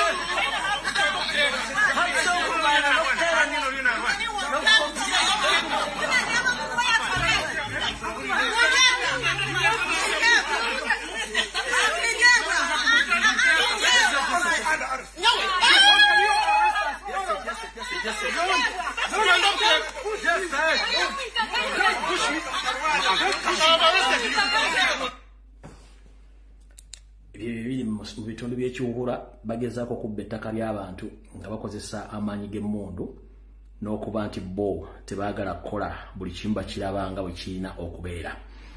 Bwe kityo bwe kiri mu bitundu by'e Nakaseke ne Luweero, omukyala owa NRM Rose Namayanja ne bbaawe Basajja Ssubi Kawuma Nsereko Charles bwe bali mu kubba ettaka ly'omutuuze omu mu Luweero nga liwezaako square mile namba. Ono baba wabidde ku poliisi e Luweero nga reference number eri SDREF 3411-2000 eri 34/11-202-10 nga omwami ono musajja yeeyita Muganda naye nga ate musajja Munyarwanda. Oyo ne mukubba ettaka kafulu yebba wa Namayanja Rose Namayanja wa NRM yebba woyo. Oyo ne mukubba ettaka teri yamukwatira nsawo mukazi wa NRM oyo yebbaawe. Bali mukubba ettaka ly'abatuuze baagala kubba square mile namba nga omwami oyo ye Basajja Ssubi Kawuma Nsereko Charles baba waguddeko omusango okubba square mile y'ettaka kuli fresh number 34 kasaze 11 kasaze 2020 nga omusango guno baagala kutwala ttaka lya mutuuze aliruddeko nga lya bujjajja ko bayita Tatu Nakimuli mukyala mukadde ng'ettaka lino liri square mile namba bitundu by'e Luweero. Kati bw'olya nti NRM bo bakafulu mu kubba ettaka buli ssaawa yonna.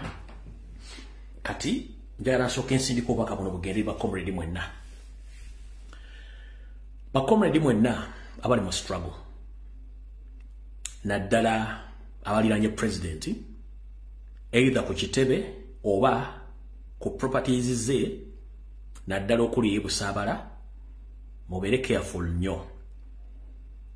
Nabagamba nti abasajja bano tebaagala mateeka y'ensonga lwaki Uganda bagidibaze. Bakola ebintu by'ekiyaaye kubanga bali mu mateeka.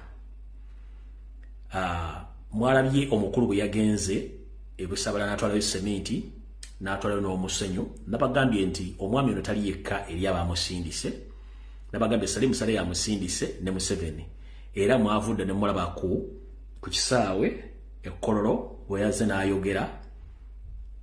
Naye yayogedde ebigambo bino wammanga nga amaze obbagamba nti ono state yamusindise. Kati muwulira ebigambo byayogedde ng'ali ekkololo mwabirabyeko then tulyoke tumusalire amagezi ng'obudde bukyali. Mwami ono byadde ekkolo yayogedde ebigambo bino wammanga.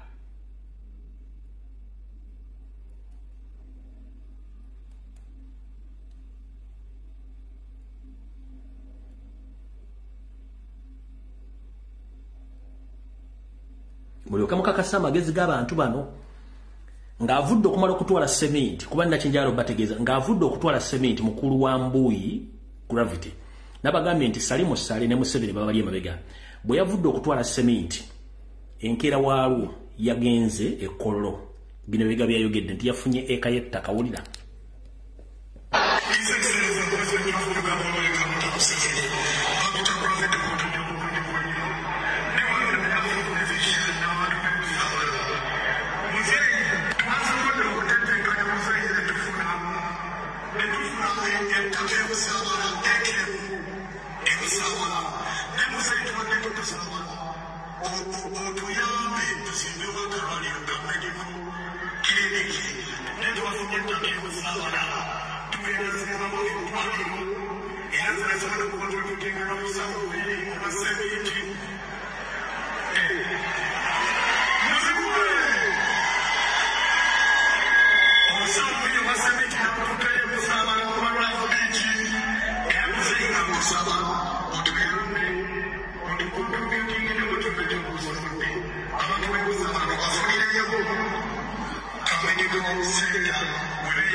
Alright, njagala mumpuliriza bulungi nnyo.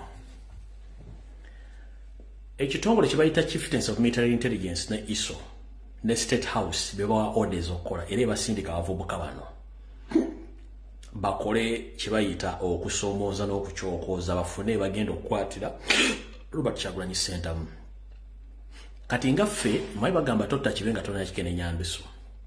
Nze kyenjagadde ku bannayuganda bukyanga kijja ku social media tukyusize endowooza y'Abannayuganda gye baali balabiramu ebintu babeera baba mu ange endala batya.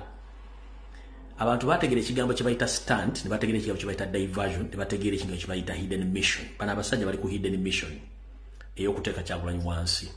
Naye era bw'olaba abasajja be nabagamba nti bakozi ba state nabagamba YouTubers ebitundu 9 ku buli 10 bonna bakozi ba state. Abefula bannamawulire bajja ku interview nabagamba bonna bakozi ba state y'ensonga lwaki babeera buli kaseera baleeta program ezidiisinga Robert Kyagulanyi Ssentamu. Abasajja bakulu balina embuto zibalinga entumu za kasase balina okuseka n'aseka nenga kyaseka takimanyi. Abo bonna bakozi ba state era bakozi ba isa basinga obungi abo mujja kitegera oluvannyuma. Kati omukulu ono beeyogedde ekigambo ekyo ne mukulu Edrisa Musuuza najja n'agenda kuwa milioni 10 asobola okuba nti bazimba eddwaliro eryo naye nga bw'aba ayogera mu face ayogera ali awo tategeerekeka. Ekyo si ekizibu kiri bwe kiti. Abalokole babaga nti sitaani va mu muntu ono. Abantu bano bantu bategeera naye balimu sitaani yabayingizibwamu. Nabagamba ekigambo kye bayita brainwashing okwoza omuntu obwongo. Tebagenda kukwata muto guno bagunyiike mu sabbuuni batandika okukunaaza nedda. Ebigambo ebikugambibwa against your will ne bakuzimbamu endowooza ne bakuga tugenda ku protectinga era ne bakutera essente ku mmeeza ne bakujja ku ndowooza y'oligino. Kati bakujja ku ndowooza eyo ne bakwerabiza nti public gye egenda kujajinga essaawa zino. Kati wembuliza baganda bange bana ababiri oba basatu abali mu music industry n'abalaba mu Robert Kyagulanyi Ssentamu. Mu kooti nga batutte omusango gwonna omusango gubeerako kye tuyita obujulizi. Ennaku zino tulina essimu eza buyonjo. Essimu ya buyonjo erikodinga amaloboozi erikodinga n'obutabi butambula bwa video. Soka weebuuze lwaki buli akujjako akusindika okukola omulimu ogwo akuteekako agenda okukwata akatambi ako ng'okola ekikolwa ekyo. Soka weebuuze lwaki akusindika okukola ekikolwa ekyo akuteerako akukwata akatambi ka video ako. Soka weebuuze gwe omuntu lwaki bansindikiddeko omuntu agenda okunkwata akatambi ako. Ekyo mu kkooti kye bayita obujulizi era teweetaaga bujulizi bulabusingako bakatambike babakutte kubanga bo bagenda kumala kukwata akatambi ako omusango okuke mu viba kuwe bulungi ogende babakuwonye kuba bakukozesezza. Kati bakulu njala bagamba baleme bakozesa ate nga babakozesa n'obujulizi obuliko ebirabwako guluwoza lwaki bakuteekako kamera ogenda okukola ekito kyo nga kamera weeri waliwo omuvubuka omulala era gwe basindise ku kitebe kya national platform omuvubuka ono abeera ku social media ku TikTok y'omulimu gwe gwakeera ku Robert Kyagulanyi Center omuvubuka ono bamuyita amumumanya amanya saagala googera mwana wa ghetto amanya ge gano yono wano kambalage bifaananyi no kahuno kankazanye kano omuvubuka ono abeera ku TikTok avuma naawe mu Robert Kyagulanyi Center muneta muddangamu kati n'ono bamusindise ajja akola ekikolwa kye kimu mu budde bwe bumu era naye yakikoze waliwo kamera emukwata naye n'atosoka kwebuuza waki bankwata akatambi huuno wano oyo mvubuka yoyo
ekyo kye bayita provocation omuntu okunoonya olutalo ku muntu n'omuvubuka avuma naawe mu Robert Kyagulanyi Center on daily basis teri amuvuma teri amukwatako naye bamutumye era ndowooza olumala yaddamu amukwata nga yali mu distance tagenze eyo wali yamukapityalinga kati buno obujulizi ne bwanga ofunye obuzibu awo baba kweganye kyekisooka naye mu ngeri bweti kambategeeze ebintu bino nno bikoleddwa ebbanga ddene lwakuba nti ffe twakabiraba nti social media weeri ne video weeziri twabagamba nti omugenzi Ben Kiwanuka omugenzi Dr. Luwumu okusimba emmundu mu lujjaalwe biki byonna bino ebintu Museveni yazabikola just bino tubira ku social media if they can send such boys to come on national platform headquarters and to go to Busaabala is it difficult for them to be ordered to take or to plant anything kind of ammunitions to Bobi Wine's premises? Mbazayo kemabega. Luwumu okuttiwa. Museveni kenyini bebamutta naye nga amaze okuplanting emmundu mu lujjaalwe. N'abalala abagenzi babikola. Ne ku lwobwati waliwo kamera ka social media. Bino tubiraba kati ne mulowooza nti bipya. This is not old stories. These are not new old stories. These are not old stories. These are not new stories. These are old stories. But right now we are lucky that we have smartphones and cameras. We can capture and easily record the evidence. But this system of blackmailing, planting ammunitions and other things in people who disagree with Museveni, it has been taking place since 70s up to now. So kati abantu bano baba kusindisa okola ekintu ekyo bakutuuseko obuzibu ate bajja bakwata Robert Kyagulanyi Center naye nga ate ffe tukimanyi bulungi nnyo nti eno system ya Museveni ebadde ebikola kubanga tebaagala bintu biteredde. Mukulu Musuuza bamutunuzaamu kamera n'agamba nti naye ajja kuwaayo miliyoni 10 ku kuzimba eddwaliro. Well and good. Mbagambye wali mu kalowoozo ka leero nti toli mwavu wabula bwongo obwe bwavu. Ne bubaka ombadde musindikira Eddie Kenzo. Lwaki? Eddie Kenzo bw'alimu okuweerera n'okusomesa abaana bano baliisa. Rema n'agenda mu bufumbo n'abaana. Miliyoni 10 tozirina. Eddie Kenzo sula mistiro okupala wava mu Amerika. Kiki ekyatuuka ku makaago ge wagamba nti makaago? Tikimanyi state esobola okuwa emotoka n'ekuwa n'ennyumba okukola mission zaayo. Si bwe kiri? Nakugamba ano mugenda genda musabe sente mugenda zifuna. Sana agenda zitwala temuzisasule. Kye kyatuuseewo. Sente banzi batutteko. Mulina okukola ebintu bye bagamba okukola. Eddie Kenzo. Ogamba nti Kyagulanyi mugagga alina sente. Ye sente yazikolerera. Ng'abantu abalala bazikola. Gwe ki ekigaana okukola sente zizo? Ekirala. Nze nkuwa amagezi gali aga. Katonda akuyambe n'akujja we yakujja n'akuteeka wooli. Wandibadde otuuza wansi omutwego n'omanya ebizibu byo. One, okimanyi bulungi nti mu Uganda naye wajja mu ndowooza ng'okuze. Naye wajjira ku mukugu nga mwena muyina similarities ezimu ne Museveni. If I'm not mistaken, Kenzo nawe baakuleeta oli mukulu. Olw'ensonga bw'afuna ssente n'okuleetako mu Masaka. Ne Muganda we yafa wamuziika mulimbo. Bw'oba ng'ogamba Kyagulanyi tayagaliza naye nga gw'olina acres and acres of land walema okuwaako fuuti 46 wazikeko mu Muganda n'omuzika mulimbo. Ani asinga obukodo oba ani asinga obukyayi? Kubanga kitegeeza 100% toyina origin mu Uganda era toyina asibuko. Bw'obanga Muganda wonaawe toyina kijja kitegeeza muli kyekimu. Kansooke mbategeeza ekigambo kimu era kitegeeza public. Very, very soon, nabagamba waliwo omu omunene agenda okufa ku mmwe abakola ku Kyagulanyi effujjo oba okuwaŋŋanguka. Very, very, very, very soon. Waliwo omu agenda okuwaŋŋanguka oba okuttibwa. Kano mojja kajjayo. Kubanga Museveni alina black book ye mwateeka abantu abamukolera abatamukolera bayagala baffe. Mwe kennyini mu black book omwe muli. Ne ba bloggers ba mu black book omwe muli. Batikinga butikinsi nkyona agende. Mwenna mwe muli. Nkidda mulijja video. Omu ku banene mu abalumba Kyagulanyi kulika jjo okufa oba kulika bagenda okuwaŋŋanguka. Badduke nga tewali Kyagulanyi nga tewali omuntu agenda edduka nga gogenda okudduka wekka. Bino byogereddewo ennaku z'omwezi 2 omwezi ogwokubiri omwaka 2024. Kuliko gwe bagenda okulya abala mugenda kudduka mufulume eggwanga nabo gisimufungize. Ekyo kigenda ku happening ate kigenda kubeerawo ne ku ba bloggers ba NRM. Mwena muli mu black book. Bannabe mufuza abali mu gavumenti, bannabe mufuza ali mu ludda oluvuganya nga mukola ne Museveni muli mu black book mwenna batikinako mutekereza nti ono agende ng'ogenda. Munotinga ebintu bino bibagambye olwaleero. Kati mukulu wa Mbrowe Gravity oba Garrison.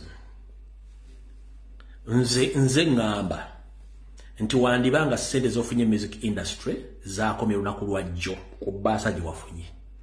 Oyinza obutaddamu otegeka kivulu mu Uganda oba omuntu yenna okupangisa okgenda ku concert oba okuyimbira mu bbaala yonna. Era ne ku kyalo kw'osula wanditandika okuyingira ekiro oba okuyingira mu motoka nga ziri tinted nga tosobola genda na kudduka ddugula ekibiriiti. Weetadde mu mbeera egenda okukuleetera okuba nti tokyaddamu kutegeka kivulu oba omuntu okupangisa mu bbaala ye kuba basobola oggikuba n'ogyokya oba n'okusanga mu kkubo ne bakulya kuba kati abantu bakambwe mu kko si be bali. Mbiddamu bigambo bino wandibanga ebbaasa gye wafunye ekkololo ye yabadde esembayo mu kaalyayo era nga ne music wo weyakomyawo. Nkiddamu kanziremu statement zange zino. Wambuyi Garrison oba Gravity omutujju. Music kaalyayo yakomye ejjolo wadde ekkololo. Wandiddamu otategeka kivulu mu Uganda oba okupangisa mu bbaala yonna oba ewantu wonna okujja mwogera kuyimbira ku bivulu bya Museveni bya Muhoozi awo oli protected. Ebivulu eby'abantu ba bulijjo wandibanga wakomyawo. Ne ku kyalo kw'osula kwennyini oyinza obutaddamu okgenda kudduuka gula kintu oba okutambula nga kijja kwetaagisa bakuba abasirikale ba SFC okuba nti okutambula otambula. Yo kaalyayo ya music yakomyawo. Ate gwo genda ebweru abo waggaliddewo ddala. Ogende bwe performing wagaddewo ekiwasoso okuggalawo ate simanyi nga bwe wali ogenzeeyo ddi. Nze ndowooza wandibanga wakomye n'abalala. Era buno obubaka njala busindika mwenna ba YouTubers, ba TV presenters, ba radio presenters. Omukulembeze w'eggwanga Omulero Bakyagulanyi Ssentamu talina muyimbi gwalwana naye bagwawana mu Uganda nga bwe mugamba ku TV kubanga muli basasule talina gwalwana naye. Njagala onetseyo video emu nga Kyagulanyi agamba nti nina olutalo n'omuyimbi gundi oba tuwalaŋŋana oba mwagaliza ekibi. Njagala oleteyo video embweti teriyo. Naye mmwe Seemwayi iso state baba wa mission okujja okutandika okuteeka Kyagulanyi ku level y'okuba nti alina olutalo n'abayimbi. Talina lutalo n'abayimbi. Kati bakulu mwewumuzeeko. Ekisooka obukulu mujja ensonga z'eggwanga ne muziteeka ku bintu bitalina makulu. Eggwanga ddene okusinga ffe. Essimu gy'okutuba ka kamera ke weetunuzzaamu okwogera ensonga zitalina makulu ng'abantu bali emulago bafa teri ddagala ze mwandibadde mwogerako muzisudde muguluka. Bulaaza oli mu Kampala oli mu kulya mbizzi oli empuuta bakuwa ssente oli mulamu essaawa zino. Tomanyi kiri mulago, tomanyi kiri kiruddu, tomanyi kiri kawempe. Abantu bangi muyita ku malwaliro ago ne mulowooza nga tomanyi kirimu ne bw'otuuka lw'omanya nti ensi ndwadde era abantu beetaaga okuba nti bafuna amalagala. Abantu abavuga emmotoka mu Kampala bakaaba olw'emmotoka zaabwe okufa sekabuzooba zikubye ennyini zikubye eki zaafa olw'enguudo embi. Abantu bangi banoonya ssente ez'okulya ekigulu tebakiraba. Abantu bangi bali mu kwekalakaasa amaduuka balandiroodi bagongezza olw'emisolo. Abantu bangi bavudde mu bizinesi. Abantu bangi bawambibwa battibwa. Nemmwe mukwata kamera ne mutandika okuteeka ensonga ezitalina makulu ne muziteeka ewalina okubeera ensonga z'amakulu. Njala kubuuzayo ekigambo kimu. Bukyanga batandika okuteekawo federation n'obukuulukulu bwonna obwogera ensonga za music industry na buki. Gwe njagala babuuza mwali mukozeyo interview emu ng'abantu boogera ku nsonga ezirimu abantu temuzikola era muga nti ekyo tombuuza ekyo lwaki otuuka ku extent tebakubuuza ng'enkyo ogenda kuyiika windows bakutwala emulago. Ogenda vuga emmotoka ekube hamp oba ekube ekinnya sooko ekube olukwate emitwala n'okugula sooko buzooba eyo. Ekyo nga temukyogerako. Njala bategeeza mu basajja mwe ne bakazi mmwe. Ekyokuba nti toli mulwadde tekikutaasa nti oligenda mu ddwaliro watali ddagala. Ekyokuba nti otambuza bigere nga nfudu tekikujjaako nti emmotoka gy'otambuliramu bw'ekuba sekabuzooba tayimu gy'obadde ogendera ku mulimu egenda kukendeera. Essaawa zino amasomero gali mu kuseera bazadde, amasomero gaafuuse ekizibu. We twogera kati requirements z'abaana okudda ku masomero zisinga school fees. Requirements ez'abaana ezeetaagisibwa omwana ali mu boarding school zisinga school fees. School fees ayinza okuba 1.5 nga requirements za $2,000,000. Amasomero kati gennyini gaddidde business ezibadde zikola ba indigenous people mu Kampala okutunda ebitabo, okutunda toilet paper, okutunda geometry sets, okutunda enjeyo, okutunda buli kati amasomero gennyini gataddeyo amaduuka oba bukantiri mu ssomero mwennyini ate abazadde gye balina okutwala ensimbi okugula ebintu ebyo. Kati njagala kusooka kubuuza kati amasomero oguma muggyeko abantu abakola business ez'okugula school requirements eno mu outskirts z'ekibuga mwe ne mwefula nti kati ate mutadde amaduuka n'ebintu ebibatadde mu ssomero abazadde balite ssente enkalu bazigule kati ate abazadde bagenda kujjawa ssente ziwerera abaana nga mubaggyeko business. N'otuuka okutuma omwana floor polish ow'essomero n'otuuka okutuma omwana simanyi development fee. Onsaba development fee ng'omuzadde essomero badde oyagala omwana asomere mu muti. Onsaba polish floor polish omunsaba nze essomero lyagala ndigule floor polish era balisiimule ku ssente zange ez'omuzadde. Onsaba development fee omwana badde agenda asomera mu miti. N'osaba medical fee ng'ate omwana nasasudde school fees ng'essomero lirina okubeera n'eddwaliro. Ne munsaba ssente za transport contribution simanyi simanyi byoguza school truck omwana wange bwava mu ssomero mugenda kunziza balance wa truck gye nasooza babaasi simanyi tuwa ziringa tuwa tezikyalina buli kimu omwana asasula 1.5 million eza school fees requirements nga zeetagisa 2 millions eza Uganda. Naye ng'ate bagamba nti requirements zonna ziri meant kugulibwa ku ssomero outside the school. Kitegeeza nti system ya Museveni ey'okutwala aba bedmaster ne bedmistresses okubatwala okubanaaza obwongo ekyankwanzi zizimu ku strategies ez'okujja abantu atabadde bakola business ezofuna musere ziwerera abaana baziteeke mu masomero nga bakola ebintu ebyo. Gwe n'otuma omwana rim, n'otuma omwana toilet paper, n'otuma omwana enjeyo, n'umunaatera baga nti baleete n'emmere parking. Buli kimu kyonna mu system yakulemesa bulemesa bazadde buli kimu. Tuze mu government sectors, offices zimu. Omuntu yina kasitoba ngeri nyero sirya tulyagumana we tulyagenda tulyaterana tulyakola ki. Abamu babajje ku payroll. Abo misala bagijjeeko. Abala bagikendezezza. Abala bati bajjakifuna. Balina okusomesa abaana. Ne twebuuza enseera galuddawa. Esaazi n'otwogera abasozi bali mu kwekalakasa kubanga sente tezikiti emisolo gye babajjako giri twice. Abantu abagwira bakola business mu Kampala teri akwatako nenga teri asobola kyongerako. Omusajja yatusena okubera mu parliament n'ayogera ensonga zino ne teri wadde mawulire wadde TV gasobola kwogera ku nsonga zino ez'amasomero. Ate muvaawo ne mutandika okuliisa abaana babandi emmere enfu. Wuno wano yabadde abyogerako. Ate nga tuzze tubyogerako ebbanga lyonna.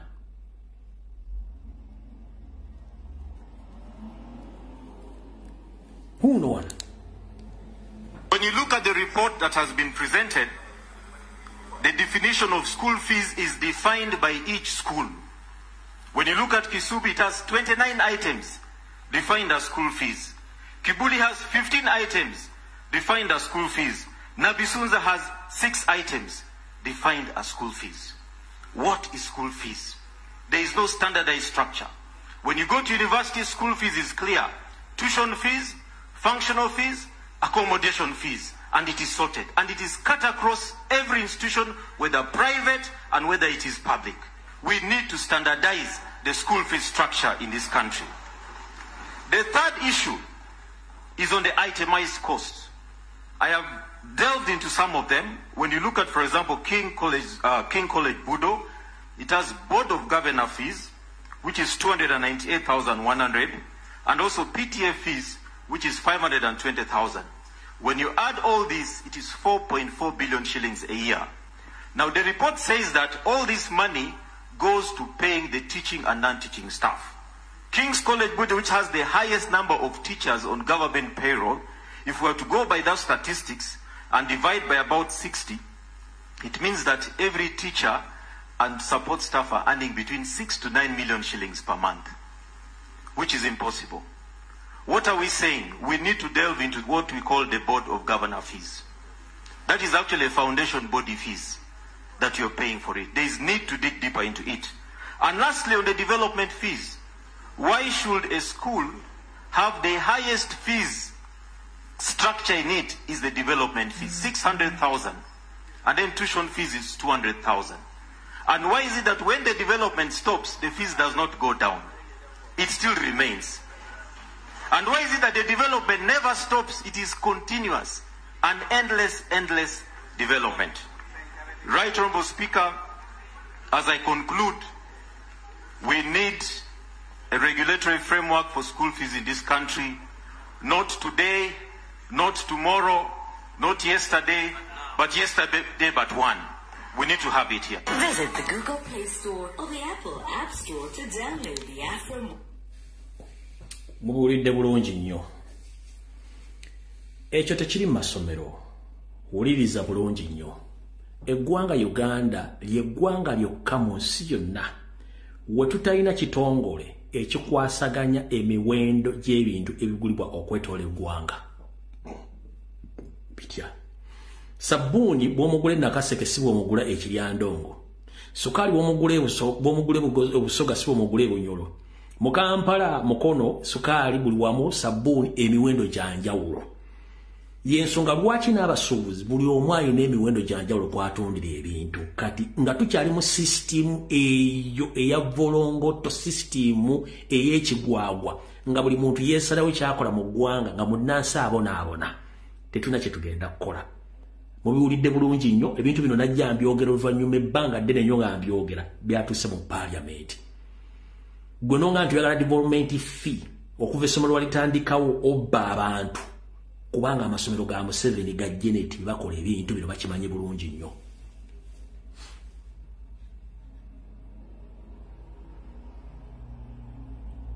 Twetaaga ekitongole kye bayita Consumers Protection Unit across the country. Nga price asset omugati gwa mutwalo, sukali wa ttaano, sabuni wakakaga, kilo y'ennyama ya kasanvu strictly tekyuka oba erina kasongolobe, supplier ne manufacture be balina okutuula okumanya ddi ebintu bituukira katale ng'omuwendo tegukyuseemu. We need Consumers Protection Unity Squad across the country to regulate. Otherwise, Uganda bali mukubbibwa mu ngeri esoboka. Notuka kuwa taxi kuvaano ngenda nansa nalaga nti 15,000. N'omugamba kyawandiiki olaga oba oyagala linnya oba toyagala tolinnya. Okitegeera twetaaga ekitongole ekyo nga buli kintu kyonna kirina fixed price. Nti nvaano ngenda masaka nti mutwalo tewali zeeyongeramu oba ku Christmas oba ku ki mutwalo strictly. Kati teri mubbi ali mu gavumenti ya Museveni ayagala kulya bigambo bino.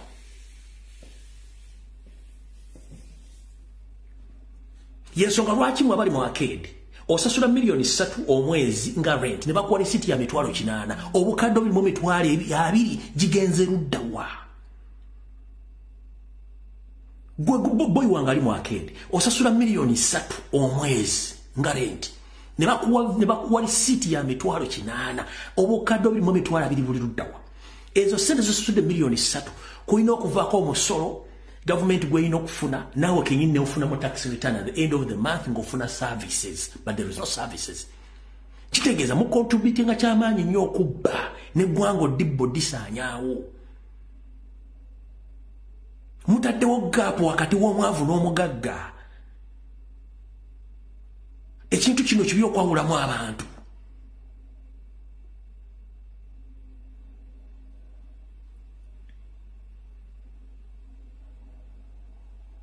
Gwotuukira okuzza omulalu mu kyama kitegeeza nti abategera baweddewo.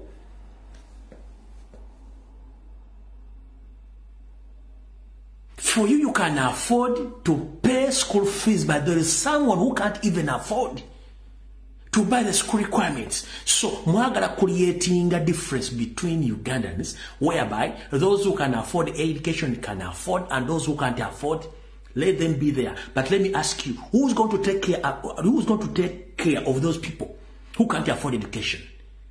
Nzembuza. Boteka difference inti kati omwana okusoma ogenda mu secondary or boarding school or primary school or even primary school nga ya boarding okufuna quality education kimwetaagisa okubanga era kwakwana milioni 2.5 per month. That is 3 months. The sente zabagenda okusoma emyezi 3. In these development countries balina 2 terms. Ati ne syllabus yabwe different kuyaffe. Fe tulina 3 terms. Whereby nti omuzadde mubba milioni 9 straight omwaka. Njala ombuli ani asevinga milioni 9 omwaka omwezi mu Uganda. Katuli mu mathematics and economics. Njagala ombulire omuzadde wonfuna mpola alina okwawukana milioni 10 ekitono nnyo omwaka okusomesa omwana omwaka okuggwa wali. Nenjala kubuuza in return omwana oyo yazzaaki. Kubanga mulina ttaamu 3 omwaka. Wichi ttaamu 3 omwana muwako wichi 2 okuwumula. Wichi 2 teri mwana asobola kugenda nga akoze emirimu nga ayambye ku muzadde we. Kebere kulima, kebere mu dduuka, kebere waka. Abatalina kyakoze. Bana abasajja bakola system yabwe omwaka gulimu ttaamu mwezi 2.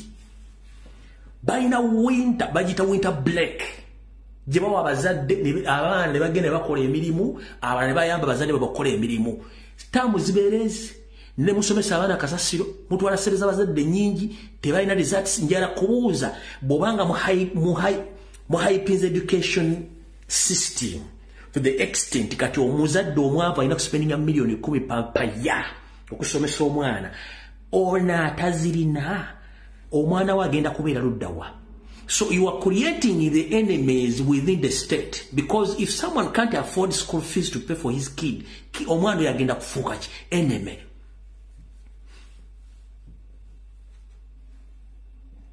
Nga n'abasomi bennyini tebalina mirimu.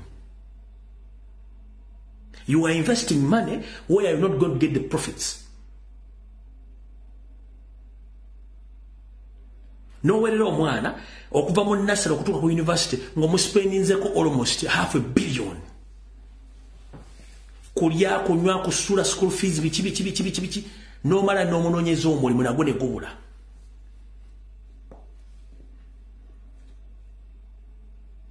Nenga mu system omuzungu akubuuza, how do you survive in Africa?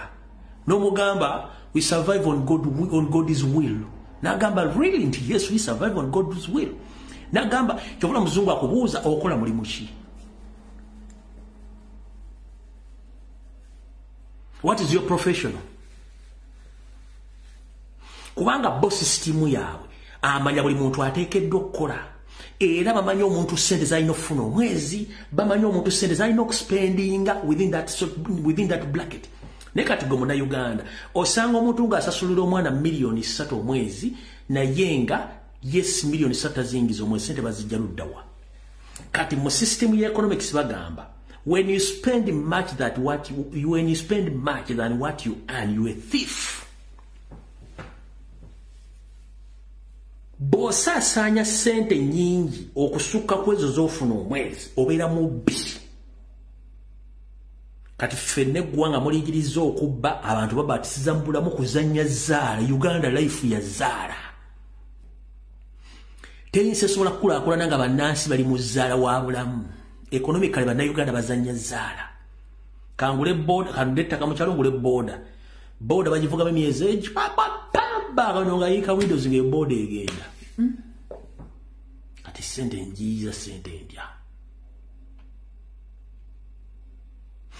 N'ogenda mu banka ne weewola ku 25%. N'ogenda osubula ekyai n'oba bakubituusa ku revenue ne bagamba ogenda kusasula 100% musolo. N'odda mu banka ne weewola n'ogenda kusasula 100% omusolo. N'otunda ne bikutulira emyezi egi banka eyinza esente zikubula. Property for sale on banker pressure. Tembira ba ku Facebook ne ku mikutu. Banker sale. Bajita banker pressure. Not because nti nyini ya juwaya yagadde, no. Due to unavailable circumstances zibili mu business mu economics. Tubatisa. Nabagamba omuzungu tasobola kubeera mu Uganda surviving emyezi mukaaga aba yafudde dda.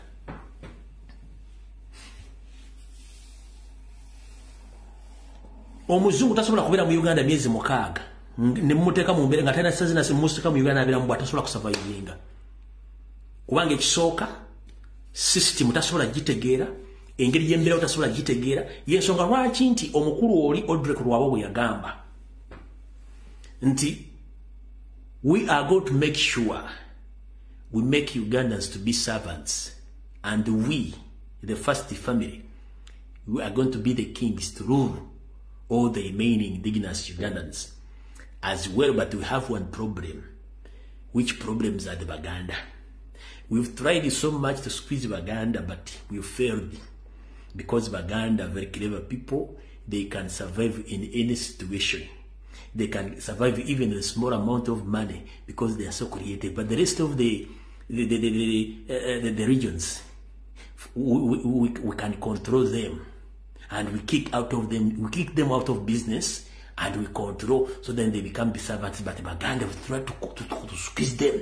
We fail them because they can survive anyway. Ekintu yitokubatisa okuzannya obulamu nenge ekintu kyemulwanyisa ekintu kiteeketeeke bakiteeka waawo kikonyige ne business gyokola ogiveemu. Omaliza ofuna passport ogenda Saudi Arabia, omaliza ofuna passport ogenze Canada, omaliza ofuna ogenze Kenya, kubanga it's a well planned move to squeeze you. Omanyi okunyiga akasawoka, okunyiga okuluma n'oluma omuntu n'omunyigiriza ave mu buli kantu konna ne nogadde tujja kubeerawo. Ekyokulabirako mu Buganda wano ekitone nnyo buli family ya muntu yabeeranga ne eka z'ettaka ezi. Ekitone nnyo buli Muganda yabeeranga ne eka z'ettaka ezi. Basajja n'abakazi batubaze basenvula empanyi okusomesa abaana. Tundako 45 ku 10. Tundako 45 ku 10. Ne bagezaako nnyo okunyigiriza obulamu. Kati basigadde ku 40 asatu ku 5. across Mukono, Kampala, Wakiso. Mukono, Kampala, Wakiso. Basigadde fuuti balekawo ennyumba ekiyungu n'akajja kafuuti nga 15 ku 2. Naye era bakyasurvivinga n'abaana basajja beewuunya musurvivinze mutya. Olitaddawo n'akulimba nti waliwo ekyamanyi Museveni kyagenda okukola tekiriijo. Kubanga missionary bagimanyi is to squeeze you. Kati bwe ntunda bana abayimbi netunda abayita ba celebrities e Kampala nga they fail to come out to condemn the atrocities zigenda mu Kampala mu Uganda nemba tunuulira wabula kyebakola kukwata passport kudduka genda Bulaya nasirika kyewaleka ye Kampala tekinnavayo kikyaliyo ne bona ozikola nga oli Canada oli Dubai oli mu America still the same thing until you condemn each and every atrocity which are taking place in Uganda ensigo ejja okutambula. Kyonna kyewaleka e Kampala ng'odduseeyo bw'otavaayo kikondeminga kujoininga struggle bakirwanyisa ne bw'onoozikola kigenda kusigala kyeki. I'm telling you. Oguze ettaka ebyapa bifulumira ku mubiri nga ng'obutiko bajja dditwala. Oguze emmotoka traffic egenda gitwala giteeka wali bajja gitwala. Oguze piki bazitemamu sipena bamutunda e Congo.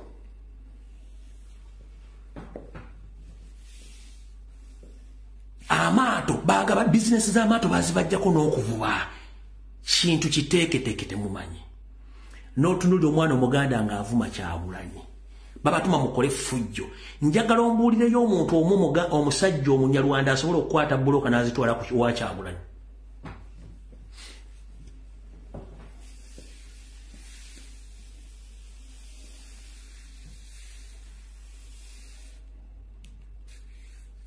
Njala omumbulireyo omu.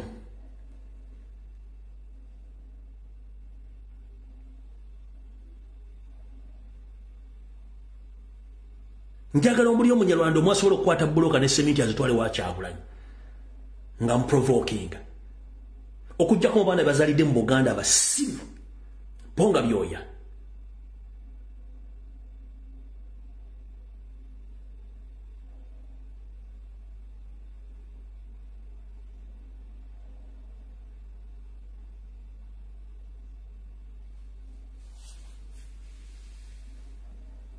Ne bw'onodduka n'oleka ekizibu nga tokisolovinze temukyogeddeko mala biseera.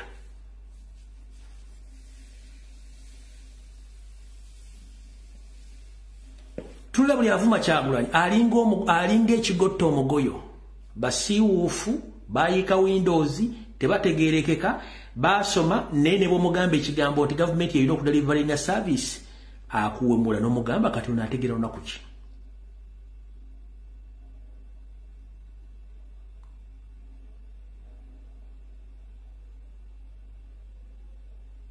Nuli omusajja omukulu azze nti tulese buloka n'etisimuto n'omugambe etteeka lisoma litya obuvunaanyizibwa bwa gavumenti gw'omusolo.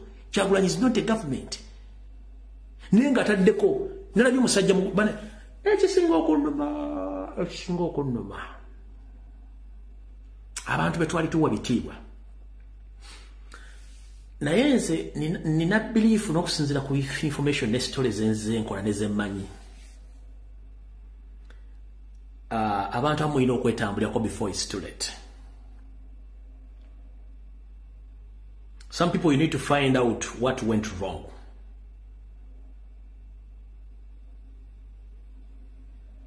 Before the situation becomes worse. Charles Senkubuge siyaasa jjajja baakuloga genda weetambulire ng'obudde bukyali. Charles Senkubuge siyaasa genda weetambulireko ng'obudde bukyali baakuloga. Ddaye babega emyaka 10 weetunuulire ne Senkubuge atuula ne fuluddoti ojja kukakasa nti baakuloga.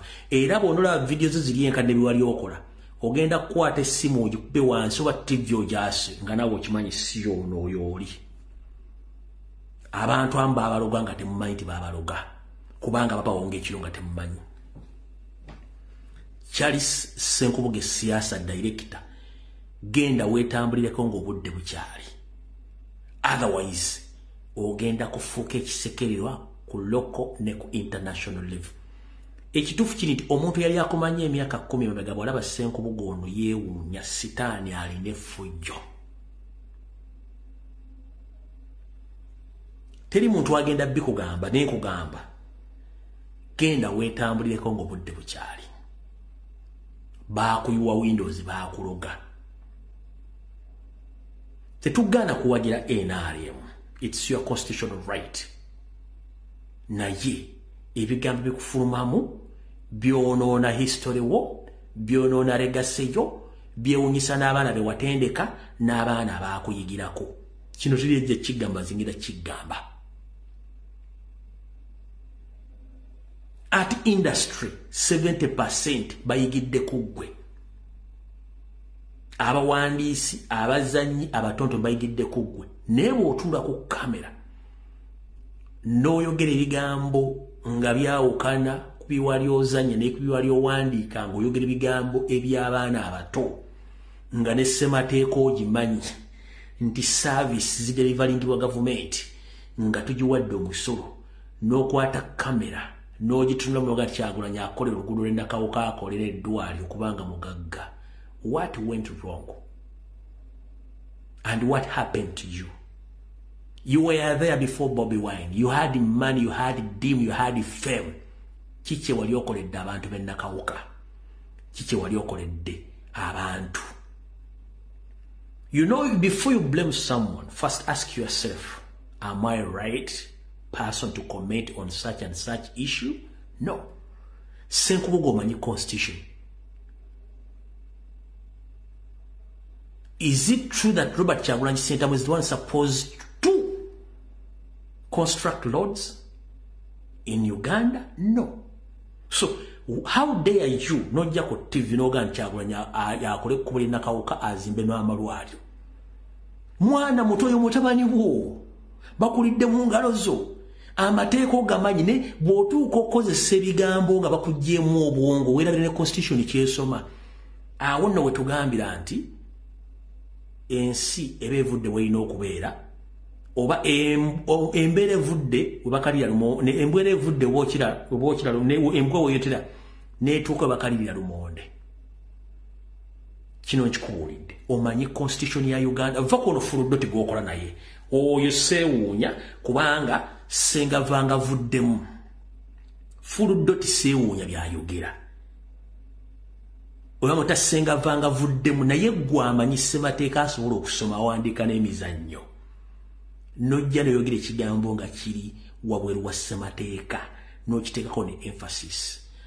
Taata wange Ssenkubugo oswala. Bw'oba olaba toswala naye oswaza abaana bo. Bw'oba olaba toswala oswaza mikwano gyo. Omuli Aloysius Matovu Joy, omuli Andrew Benon Kibuuka, omuli Maria Mundagire, omuli Ashraf Semwogerere, omuli n'abalala abatakyaso abaasirika n'abalala bangi nnyo baswaza. Oswaza community. Kino nkikugamba kuba bajja kikusalira bakikutegeeze. Nze sikuvumye sikuvudde wabula nkutegeeza. Respect abantu gye baali bakuwa ne public. Ne mu diaspora abantu gye baali bakuwa. It doesn't mean that you are out of place. You can return in the right position in the right time. Kubanga njala kusooka kugamba gwa omuntu kuba wadde bawandiika emizannyo egisomesa eggwanga ku by'obulamu, ku by'obufuzi, ku by'obuwangwa, ku by'ennono, ku by'enkulaakulana n'ebirijja mu maaso. By'oyogera essaawa zino tebikwatagana by'owazannya ne by'owandiika. Kitegeeza nti wayoza ate oyanika mu ttaka ekitandibadde kituufu. You still have time to resurrect yourself. Nchiddamu, you still have time to resurrect yourself. Si kyabuntu okutuula ku TV oba radio ng'okola n'omuntu ali mu level y'omukyalo oyo gw'otudde naye. Ye image esooka okulaga nti waloozinga credibility.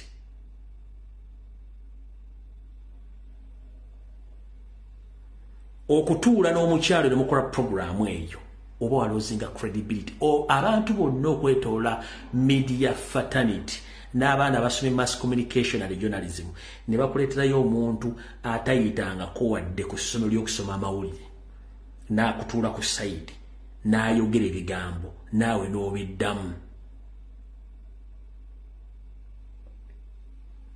Ngenda kusaba bwe kiba kisoboka okukuuma ligaseyo n'ekitiibwa kubanga bano abaana abaliwo n'essaazi balina obulumi bwe bajjukira Ssenkubuga oli n'aliwo wano beewuunya ki ekyatuukawo nze omu ku bo n'abalala bino ebigambo genda bifuna muntu ng'otudde mu ntebe yo bajja bikuwa biwulirize bulungi nnyo kubanga abaana system gye bakkeresa katulwaye bagiyita bukedde bannyanike gwe waguwandiika bukedde bakwanike naye nga bakwanikira ku ki bakwanikira ku ki bukedde bakwanika bakwanikira ku ki ekitiibwa kiwali olina okyasobola okukizza gobadde okimanyi nti bw'olira na kaabuyonjo naawe ofuunya nga kaabuyonjo Ssenkubuga esiyasa omanyi nti bw'olira na kaabuyonjo owunya nga kaabuyonjo naye njala kubuuza gooza ki kaabuyonjo bagiggala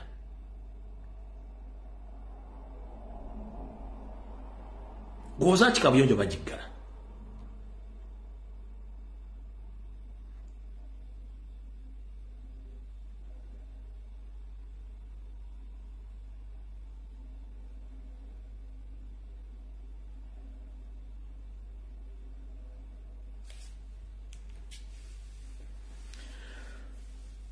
Naakulabako akatono aba akyadde olupalambi luno ndifundikidde naye nga nfundikira mbagamba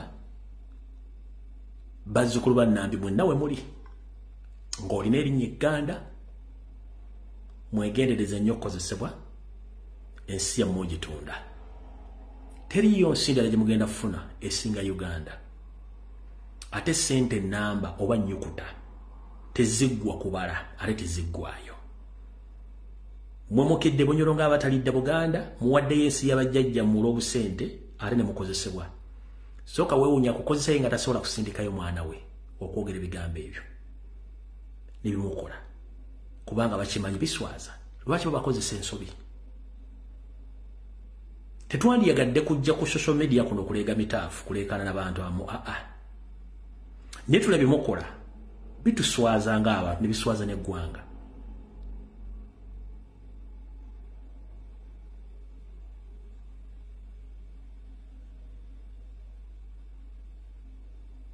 Mukama bankomere mweraba